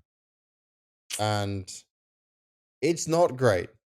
It's not great at all. Now, it's not for the major, which is positive, right? Yeah, It's not but something that's affecting the major thing, but it is something that affects the VRS rankings because they're not land matches now. And we're gonna bring up Messioso's tweet because Messioso, by the way, not only is he a manager of complexity, but he's so knowledgeable on all the VRS stuff. And he may talk a lot of negative about VRS, but he just wants it better for the whole scene. It's not just for himself. And he says, needless to say, this is a fucking joke because they don't want to compete for teams with Fissure event on the same dates. By the way, we're not obviously covering Fissure because we had holiday time, and also it's not got so many great teams there. Normally we cover as many events as possible, but like this doesn't meet minimum requirements for it. I'll just say this. I know with the Fissure events that I'd heard, some organizations are pushing that people don't attend the Fissure events. I think people can work out why. And Fissure's going to find themselves, I guess, in a similar situation, but probably worse than what PGL does.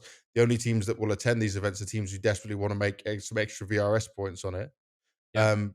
But so, like, because they don't want to compete for teams with Fissure event on the same dates, that's kind of crazy on its own because they're different TOs, they're in competition. So why would you move that?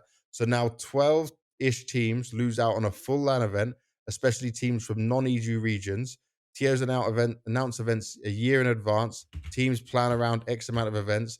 TOs cancel or greatly modify the event formats to the detriment of teams, expecting to be able to play them or gain a certain amount of value from them. This one being extremely egregious, as two events at the same time means the invite depth was pretty extensive. Counter-Strike, how can you allow this? How is this still a tier 1 event with all these changes? They've clearly missed the additional info deadline for a tier 1 event with many core changes to their event 2 months out. And I agree. As much as I love Starlad and all the things they did, even moving me here to Ukraine, this isn't it. I don't know if it's a Valve thing. I don't know if it's a Starlad thing. I don't know why this is happening. But it is a crazy decision to happen so soon, when teams are already making out their whole plans for the rest of the season and what they want to do. Yeah. It's not great at all. No, it's not. I mean, I understand them because it's like it's so like you're gonna decline other invites because you're focusing on this, and then things get fucked up for them, where they probably could have attended some instead of this, and yeah, it's a mess, and But it needs to be shapen up. do you know, remember I mentioned this guy before? Udknund. I don't know where's he from? We follow each other. I've got to look at where he's from with that kind of name. His Oh name's yeah, yeah, yeah, Jesper. yeah, yeah. Denmark. This guy, by the way, Jesper, I don't know There's if the you listen to the weight podcast, of buddy, but you're so smart. He says, how does tier 1 LAN events compare in terms of factors that impact the VRS race to Star LAN and Major? So Fissure, VRS impacted for Major invite 85%. From pure VRS impact at tournaments, this format is very good with 27 matches for 16 teams. All matches have maximum event weight. But the problem here, right, is that even though they have maximum event weight, it's the teams, the level of teams there, which yeah, obviously has a they much dropped the lower weight. level. Yeah, it drops down a bit. A top 2 finish here is probably Major secured for any team in the tournament. Only downside is that by October 6th, VRS rating from the event will have decayed about 66%. But especially for the ranking gained in Bounty, collected, and opponent network, that is made up more for the event weighted by of a 1 compared to land wins 1 on a low event. So he'd say about 85% impact. Cologne has 95% because Cologne will distribute many points to many teams. Even if a stage 1 is lowest event weight, it is still land wins for 12 out of 16 teams, and those advantages with many will gain many points. Main stage and playoffs are of course, huge points with max event weight and many land wins for many teams. Only slight negative is the VRS ranking will have about will decay about 75% by October. Blast Bounty, remember we spoke about this going online? He says the impact on VRS is only 20%. So the one thing I look at, right, this is what's kind of crazy and sad because it's Like online teams until need it, to add a math magician to their mathematician team. now to, yeah, or just hire this guy, man. Everyone just uses this guy. I like the Um, word math magician instead. Mathematician. We'll start using that. So he says, with stage 1 of Blast Bounty being online and no prize pool, it is bad for VRS points as it gets. Still, it Yeah, is worth the chance for the lower ranked teams due to the what if scenario. They also won't lose the amount of points if beaten by a high ranked team. Um, the odds of advancing to LAN are pretty low for those teams. The top seeded teams will have a bad risk rewards scenario for VRS game, but they can afford to lose some VRS points, which most likely will, since they gain very little from winning against lower ranked teams and lose up to 30 points from being upset. They can only lose one game though, and financial incentives are probably more important for those teams. Blast Bounty is worse for the teams in the middle seeding, which actually need their VRS points to qualify for the major. They could easily lose points here. In fact, they most likely will, unless they make an Eternal Fire or Bet Boom result from Last Bounty obviously when they made playoffs. Only then you will come out of this with any meaningful VRS points. Only 4 teams will even win a LAN match, enough said. So Yeah. that's obviously hugely bad, right? Now, the crazy thing is, and this is what we really have to speak about, where I talk about Fissure. Fissure 2, the most impactful event for major qualification due to the format and schedule. It has best format offering at least 3 max event weights, LAN games per team in the Swiss best of 3 stage. That's like 3 lottery tickets for the lower ranked teams here. Remember, the max event weight is only ever a positive thing. You don't risk more in max event weight, but you have a chance of gaining a lot if you manage to win. If you win a LAN, we need to get this guy on the show to explain some of this. I might have to DM. The joke It's a here is lot that of Fissure 2, information. yeah, the joker here is that Fissure 2 conflicts with Star Series Budapest, which opens up many perspectives. Could it be worth it for low ranked teams at Fissure to decline Fissure and go for Star Series due to getting better odds of going deep? I'd pick Fissure 2 any day, though, from a pure VRS perspective, especially if some top teams will also consider Star Series over Fissure 2. But that's what I was saying. I heard from the very top organizations that they're pushing to people don't attend Fissure 2. They did this with PGL, remember some of these other orgs? Um, so if lots of top 2 teams decline Fissure 2, continue to do like they don't want to go there, that obviously has an impact because even if he's getting a lot of impact in the VRS points they gain, if you don't have top teams there, there's less points to get at the same time. Yeah. So we're in a wild, like this whole thing is a wild, It's a wild, wild west, man. yeah. And obviously with Star Series going online as well, I need to talk about this as well. We'll talk about it when we get to Clone at the same time. Is that we are still in this moment that I think Chad spoke about it on HLTV confirmed as well. That it will correct itself, but tournament organizers across the board, except for PGL, because PGL is a family-run company, right? Everyone from Blast to ESL to Fissure, they're all taking budget cuts in some aspects. So they're all like lowering down spending. Yeah. Which means teams get hit, talent gets hit, people like we're in this point just because of the time of the world and economy. I believe it'll always correct itself because Counter-Strike has always bounced back. But I think hopefully by 2026, 2027, we'll see back to land of games in the right place. But I know we spent a lot of time on this because I've been reading out so much information, mate. But I do think it's unacceptable what we're seeing here. Like, if it was supposed to be on land, they should have kept it on land. Changing it like now is where teams already made their decisions, declined other events instead of going to this. Yeah, they shouldn't be able to just change it like this because they're obviously like gaining some kind of status by announcing it 1 year ahead. This is what's Yep. going to happen, and then to come like a month or so, like 1 month or two before, and say like, Mhm. oh, it's a completely different event now. It's kind of messed up. Yeah. I'm not a fan of it. I'd love to know the reasoning for it. Maybe we'll find out later on as well. I personally don't know. But that'll bring us on to just before we talk about Cologne, the most recent update, Devilwalk. Yes, And it's a big update. it I is a gave it big a update. I gave it a lot of thumbs up, right? So I put it into these categories. I'm going to not talk about the map just yet, but MP9 gets nerfed again. I gave 3 out of 5 thumbs up for that because I think this is going to be greatly positive. I saw In like some actual stats on it on Reddit beforehand, and it was like ah, pretty much jumping accuracy nerfed to being one of the worst SMGs in terms of nice. jumping accuracy, which was obviously a huge problem. I think everyone has Yep. just kind of had a jumping SMG clear corner where you're sitting and you just get completely I was bodied the and you can't do one anything. doing that. Yeah. Yeah. So that's a big one. I also think the economy one is a big one where CTs receive a $50 team award for each team terrorist eliminated in a round. So let me stop you there because I said economy changes 1 thumbs up because I need to see how it plays out. But you got I some think it will be numbers on here. huge. You So think this is huge? I think it is huge. I think it will. So like obviously first gun round, second gun round is some of the most important rounds in Counter Strike. Hmm. So I tried to just make some quick calculations just like 10 minutes before we started. Okay. So I'll give a few examples so you kind of get maybe we'll put this on the screen actually for people so it doesn't Yeah. confuse them when we're reading this up. But essentially, I'll paint you a scenario like your CT side, you lose pistol, you kill 4 Mhm. terrorists, right? Um, then you go a full eco, kill 4 terrorists. Your average money then would be another $480 per teammates, right? Okay. So it's almost 2.5k extra, almost Mhm. 2.4 maybe, something along those lines. So if you would, the same scenario would be 4,700 on third round pre update.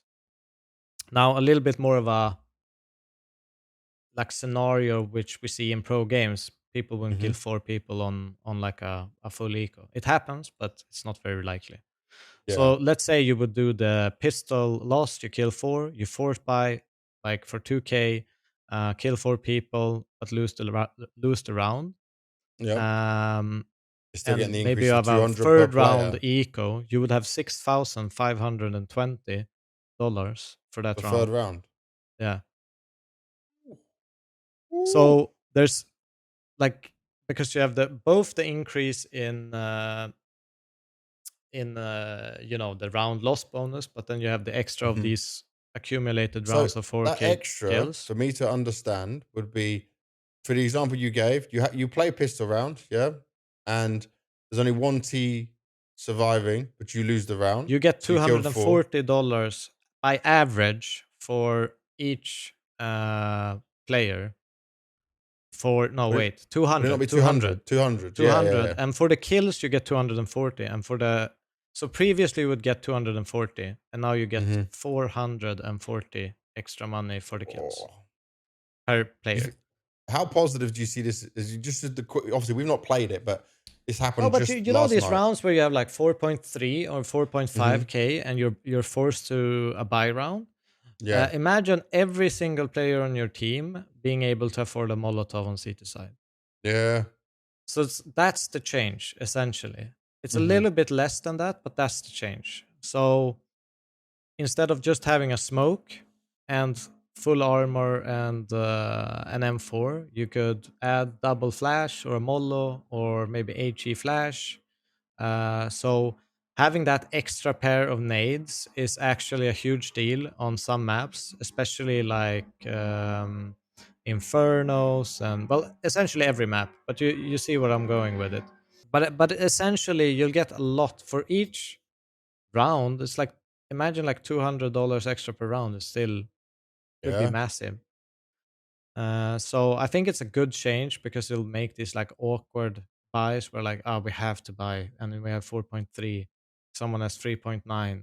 Mm-hmm. You'll at least get some utility added to it. So over the course of a game, it's not going to be like you're able to afford an extra couple of ops or anything like that, but it's going to be these first couple of rounds. If you actually make it close, you're actually rewarded with a few extra nades on your first and second gun rounds.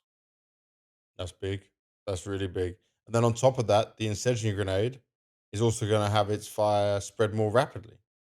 Yeah, So so this one, I'm assuming it's only the CT one. yeah, only because otherwise it would say Molotov. Yeah. So I think that's great. I think sometimes you just throw the mollo and you see a terrorist just run straight Well, past it and you do I nothing, don't. So zero look at damage to this. them. If I see a T molly go down, I'm not running for it. It's too much. I'm taking too much damage. But when the CTs do it, I disrespect that like a motherfucker. Yeah. I And I disrespect that think so hard. sometimes I feel like CTs have to throw it so early that there's essentially Yeah, no dangers just because you want it to spread. yeah. That's especially true on like Inferno Banana. I feel like you just throw it, people Well, can't look really at be there. ancient. You know, like when you go to jump into cave, you say if you don't have the Yeah, that's first true. spawn, you're Yeah. not passing it, and then they barrage you with a grenade on top of it overwards. I've died so many times that I'm like, oh my god.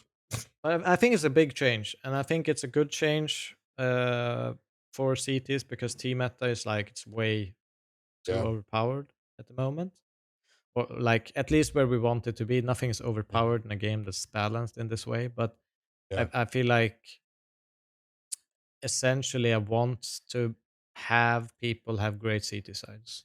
Yeah. I don't want that to be like an oh my god moment. They could. post 5 rounds on Anubis.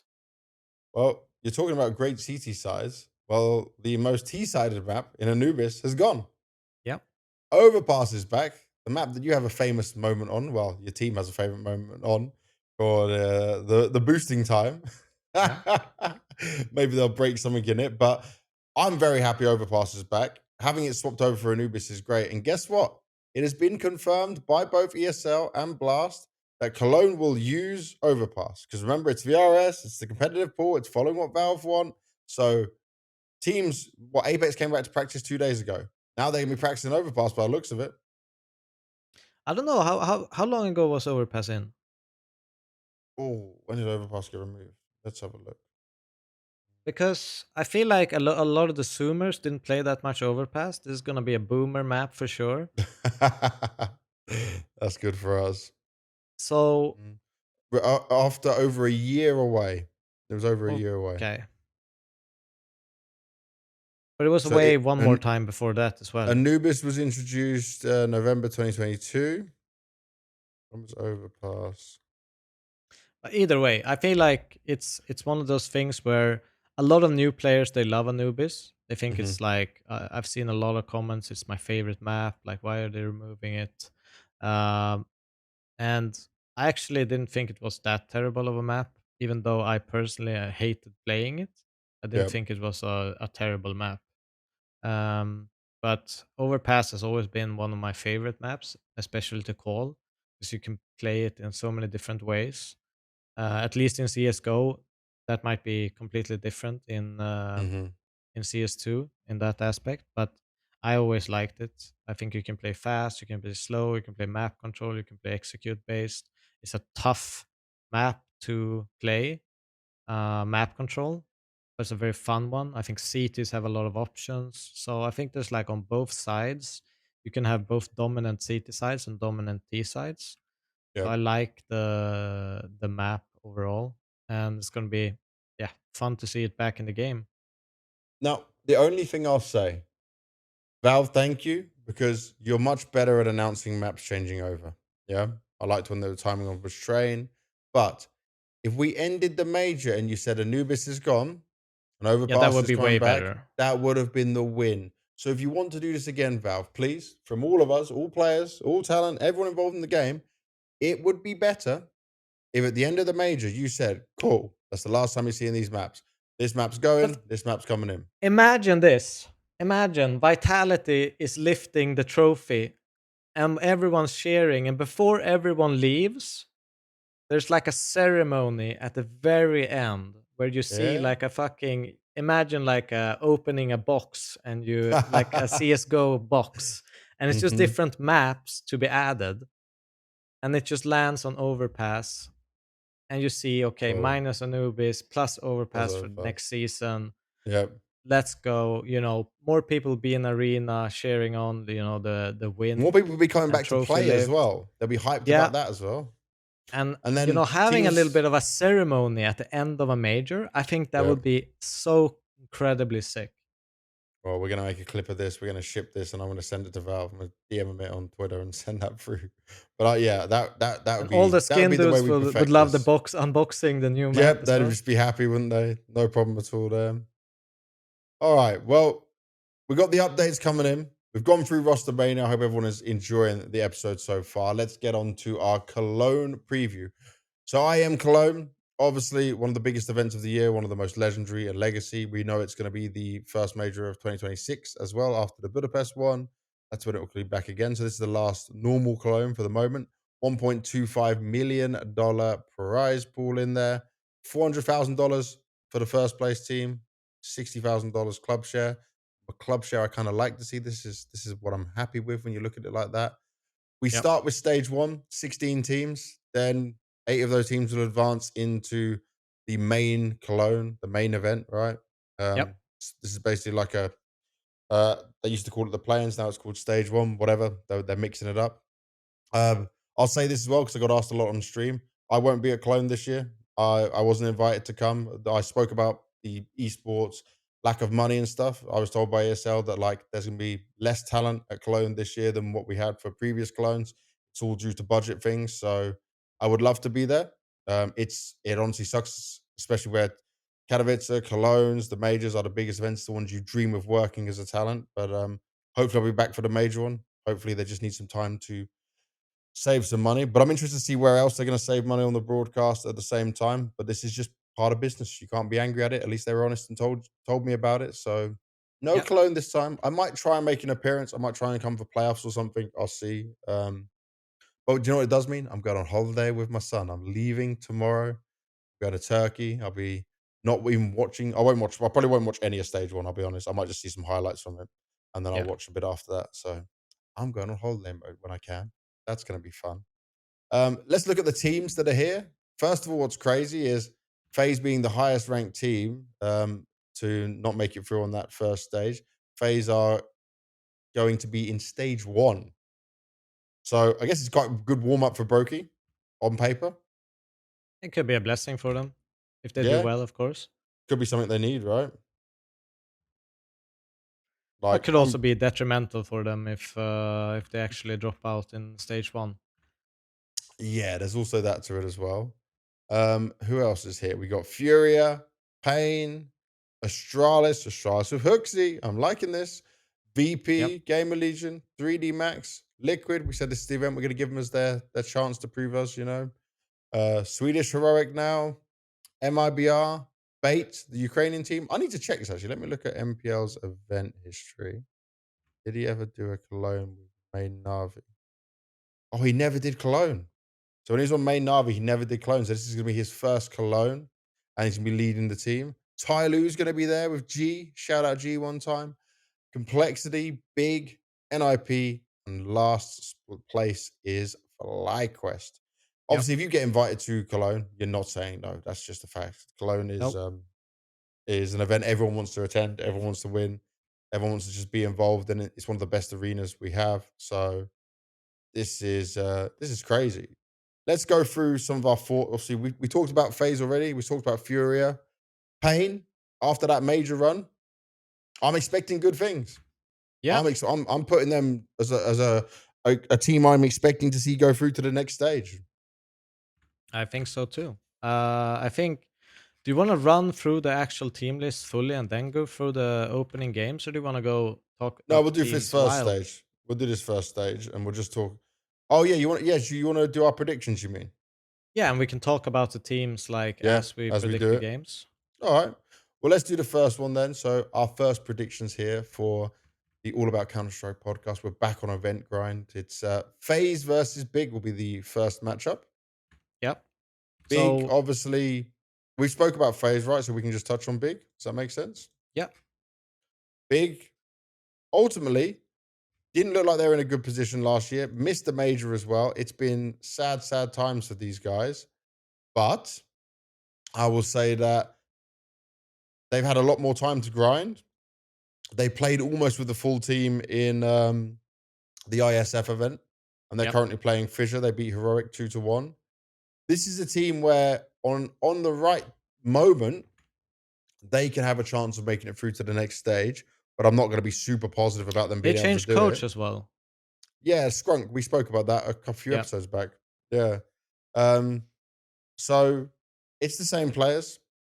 QB, Hyped, Crimbo, Tabson, JDC.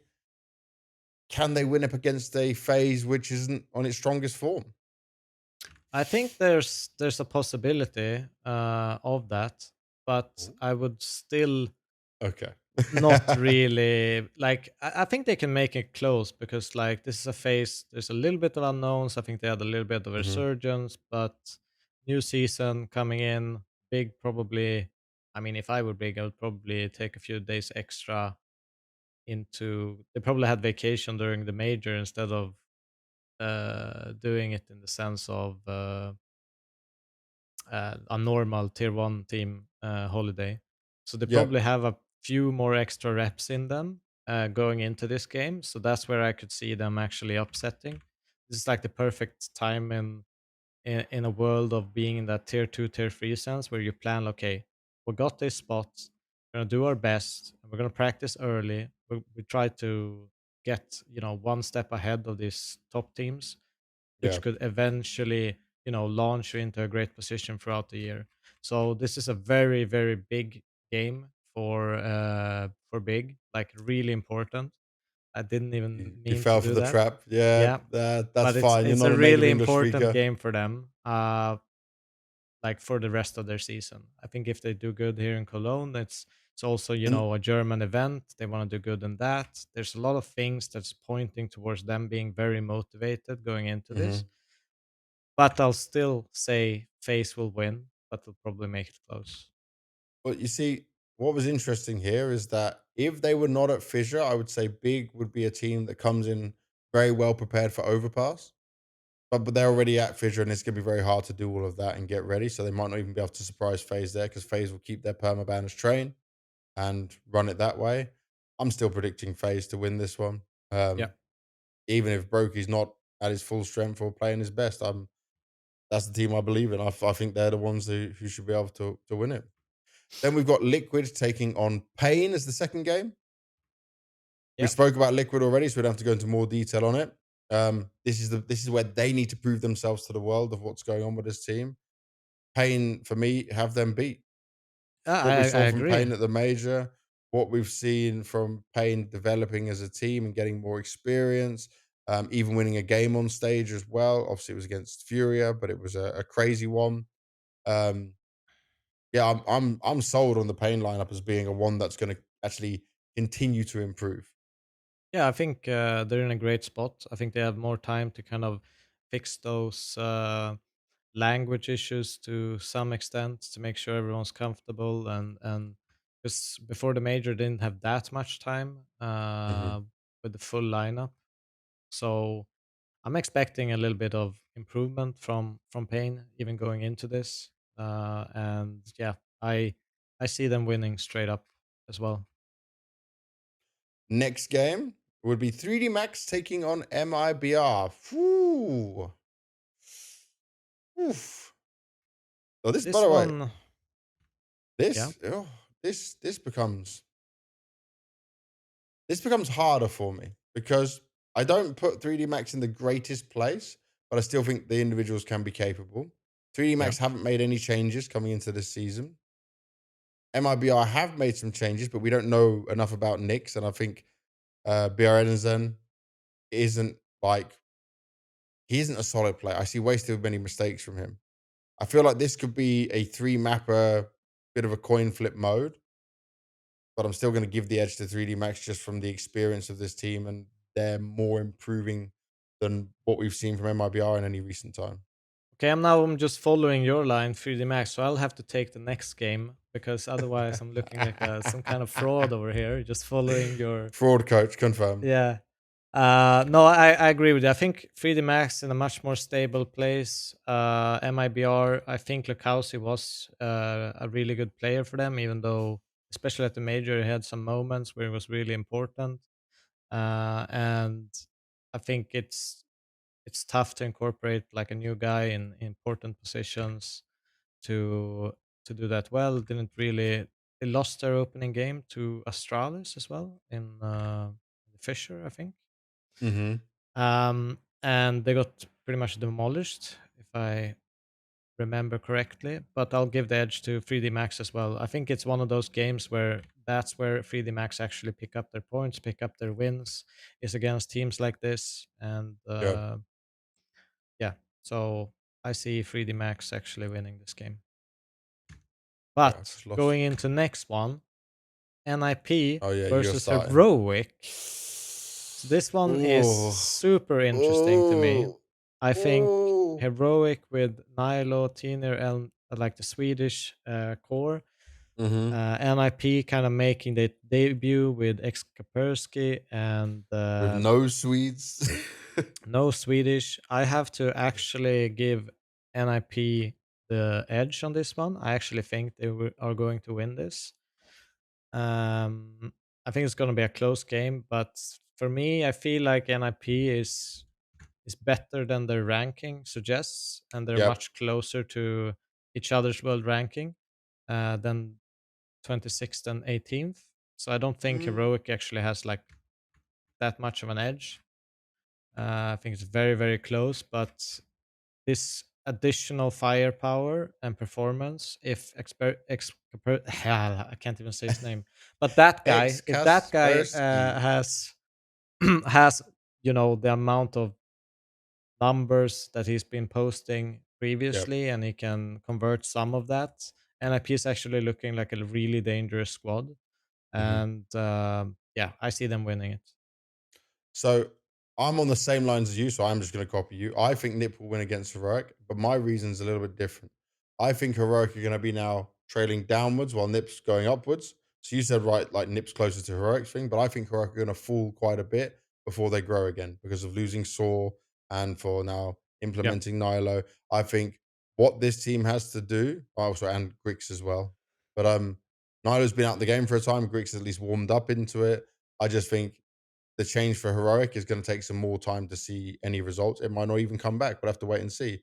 But Nip for now, like they've got this perfect balance of young talent, your Wrinkle, ex Kapersky, Ujerks, and then Snappy and Shush with the experience. Even Ujerks has good experience as well by this point. So yeah, I'm on the Nip train to win that. Then we got Gamer Legion taking on Complexity. Oof. I'm gonna Well, give the edge to Gamer Legion. I'm I'll gonna say say Gamer Gamer Legion Legion will as win. well. It's Okay. not a Swiss stage. That's my reasoning. Okay, I was gonna say that, but yeah, the Swiss stages you keep saying they don't do good, so here they're gonna have I success. promised I'll follow this line with Gamer Legion. I don't know what episode it was, but a couple of Yeah, episodes yeah. back. So I think it's last PGL I'll event, or yeah. maybe even the major. But yeah, I would just say for Gamer Legion is right now complexity. They had that one event that looked better. Obviously, they didn't have Hulzerk playing for them at the major, which is obviously a huge loss. So I'm not even taking their major results into like that big of a fashion. But I could be wrong depending on how well we see them play across the rest of Fissure. Both of these teams are at Fissure. So maybe they even match up against each other there, but we haven't seen that. I'll just right now believe in Game Legion, Ash mentality and the way forward on it. Yeah. All right. Tyloo versus VP. This one is tough. This one is incredibly tough. But like I have a little bit. I'm actually picking Tyloo. I think VP, they have the moments where they can be an incredibly good team, Yep. but it's far too up and down for me to feel like okay, they're gonna be there this time and feel secure in that position. So I think a lot of it is in VP's hands, but I'm not sure I will be able to see that VP who can be dominant and push forward. And I feel like Tyloo is on the up. They were incredibly like nice and fun to see at the major. Mhm. So I'm looking forward to seeing them while I'm looking at VP and I'm like, eh. So yeah, I'm picking Tyloo. I still think it's going to be a close game, and I don't think Tyloo is going to destroy VP or anything. But I think if there's any upset, so to speak, I think Tyloo can be the ones to do it. Okay. Well, I'm going to agree with you on Tyloo. Tyloo already beat VP when they didn't even have their full team. G will be there by then. And I love G. G loves ice cream. G loves Counter Strike. And G loves all of us. So, um, yeah, VP could maybe improve a bit during this fissure moment. Maybe that loss they had to Tyloo was just because of the first game. But I just think Tyloo is a better, more together team, all on the same page, fighting in the same way. I believe in that. Yeah. Now, the next one could be hard, though, because we're agreeing with each other the whole way. Astralis taking on Bait. Do you want to like say your prediction on one, You two, want me to three, go and we first? say Oh, I'm okay, gonna go okay. first? One, two, three, Bait. Astralis. Oh, that's good. We're easily apart. That's fine. Yeah. Go on then. Astralis, obviously, mega looking better with Hooksy. I'm not I think doubting that. yeah, but I think just Hooksy coming in, they look like a team that, is on the way back to the top again. Okay, I okay. think they showed an incredible event at Astana, and that was just like a quick stand in from Hooksy. didn't have Hmm. much time to change things. He had to change things at the event and at the on the spot essentially. And I think Yep. them having a little bit more time, they had an earlier break than some of the other teams, like Oh, a Bait, lot. who was Yeah. at the major. So I think they've been able to kind of watch the major, have a little bit of a vacation, kind of invigorate themselves, and come back and do the hard work with, full of ideas. Mm. So I actually think Astralis could be a really good team going into this half of the season and half of the year because yeah, I really rate Huxley as a in-game leader, and you could see how much impact he had joining them. Yeah. So giving them, a few extra weeks probably in practice. I don't. It's just guesstimations. I Hmm. have no idea, but my Hopefully guess they is came at back early. least that they came back a little bit earlier to prepare and revamp their style into a style that suits Huxley and the players, and that they get a bigger understanding of what he's doing. So I think Astralis might be a force to be reckoned with. Yeah, so I agree with what you're saying about Astralis. I feel like what this comes down to in the matchup is going to be more on the support Fate stuff, is like your not an easy stairs. opponent. No, I'll tell you that. Like, they are really really good. and your stairs and your Yabby, depending on how well they do in that game, will make the difference. Where I feel like Bait as a full unit in a team with belief and knowing how they want to play each other, they will have Astralis beat for the moment. But I do believe this Astralis will go higher than any Astralis we've seen in like the past year, 2 years, maybe. Like that's what I Yep. do believe for the long term. I just think Bait at the moment, like this will be a 2-1 matchup. Bait have the opportunity if all their players are on, and it's going to come down to like the little differences your Stare and Yabby can make versus your Essential and Kenzazor, for example. You know what performance they have. That will be the difference maker here. And then there's one more game, FlyQuest's first game with JKS going up against Furia, which have looked oh so dominant. You want to do it on three again? Yep. One, two, three. Furia. Furia. Yeah, that I think that was an obvious one because Yeah. even with JKS, he's not a one-man army. He's not some simple or Zywoo madman. Um, it's going to take time, and Furia keep on improving. I'm expecting to do very well, maybe even be the eventual winners or in the grand final of Fissure. It may have not started off the way they wanted to, but they won the second game. I think they absolutely dominated in it. So what happened? They lost to Saw 2-0 and then beat Wildcard 2-0. So they're not perfect, that's for sure, but they should be able to beat a team like FlyQuest. Yeah, I think there's nothing really pointing to FlyQuest being able to beat Furia. I think yes, JK is coming in, but it's early days for them. They still need some time to kind of figure things out. I think they're a much better team, FlyQuest, and they're not like a team that you just roll over in any Mhm. sense. But I think Furia has showed that they are incredibly strong, even patching this lineup up in a short amount of time. Giving them some more time, I can't see any reason why they would not improve, or why they would even get worse when they get more time. So for me, it's an easy choice. Furia, they looked incredible. They're exciting to watch. I think we haven't even seen half of what they're capable of.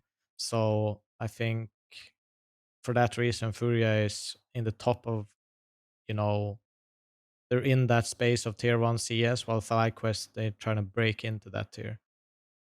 Yeah. Yep.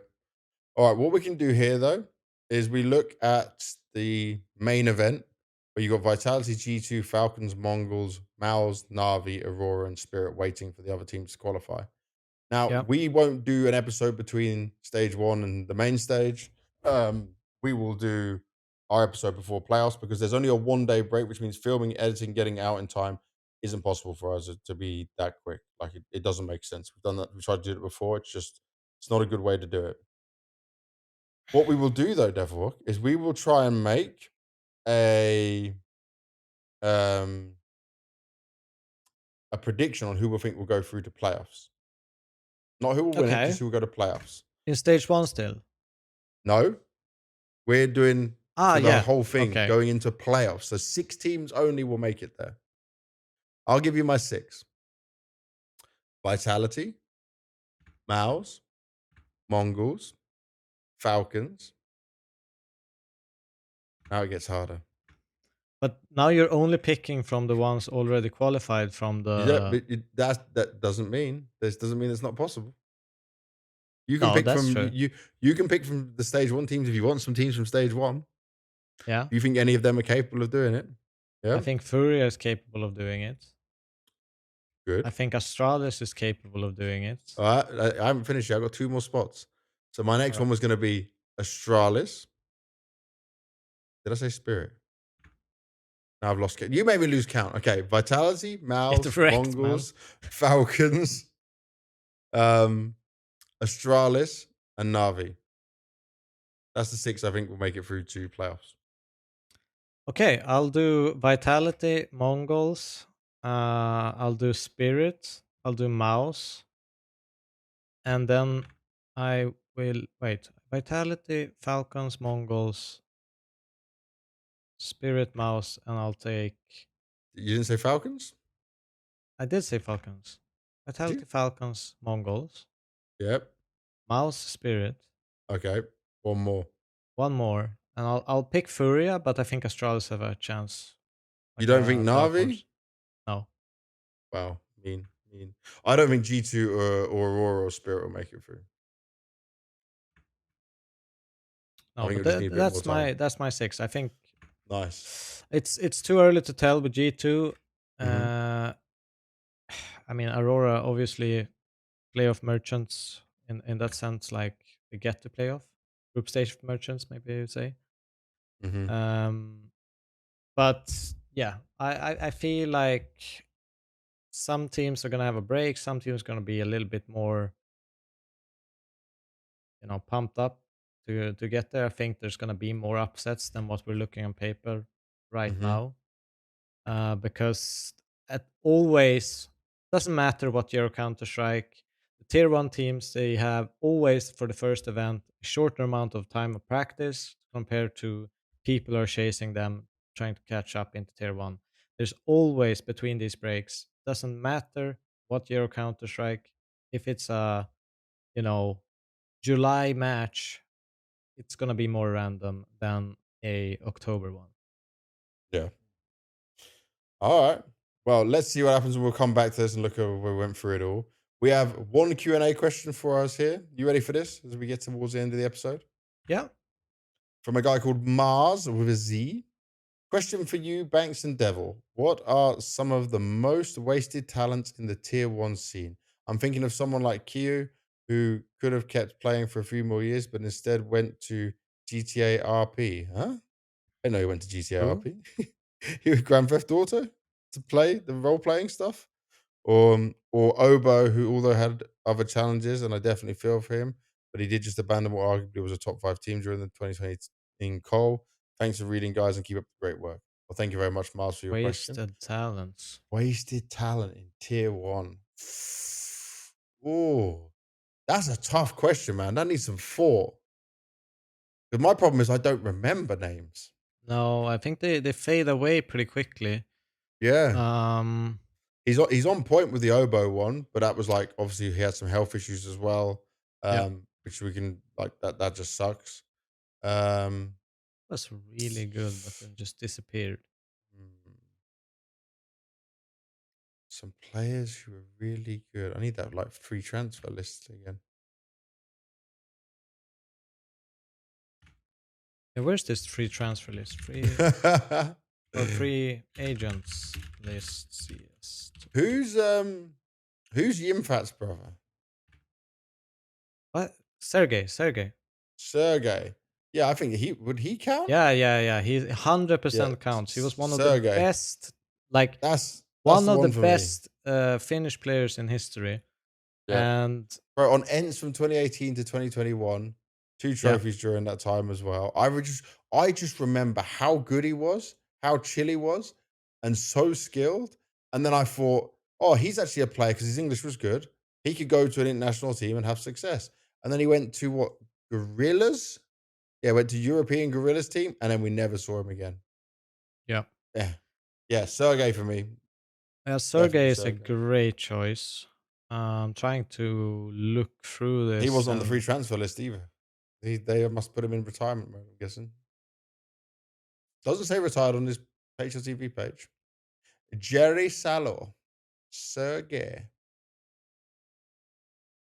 who I wonder why he else? chose his name as Sergey.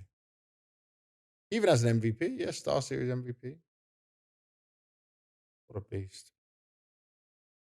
I mean, to some extent, I would even put Sunny there, but he was in the top for a long No. time. Yeah, he stayed. Because I think it has to be someone that came and then faded, you know? Okay, Esperanto is one name that you could Oh, say. yeah. Yeah.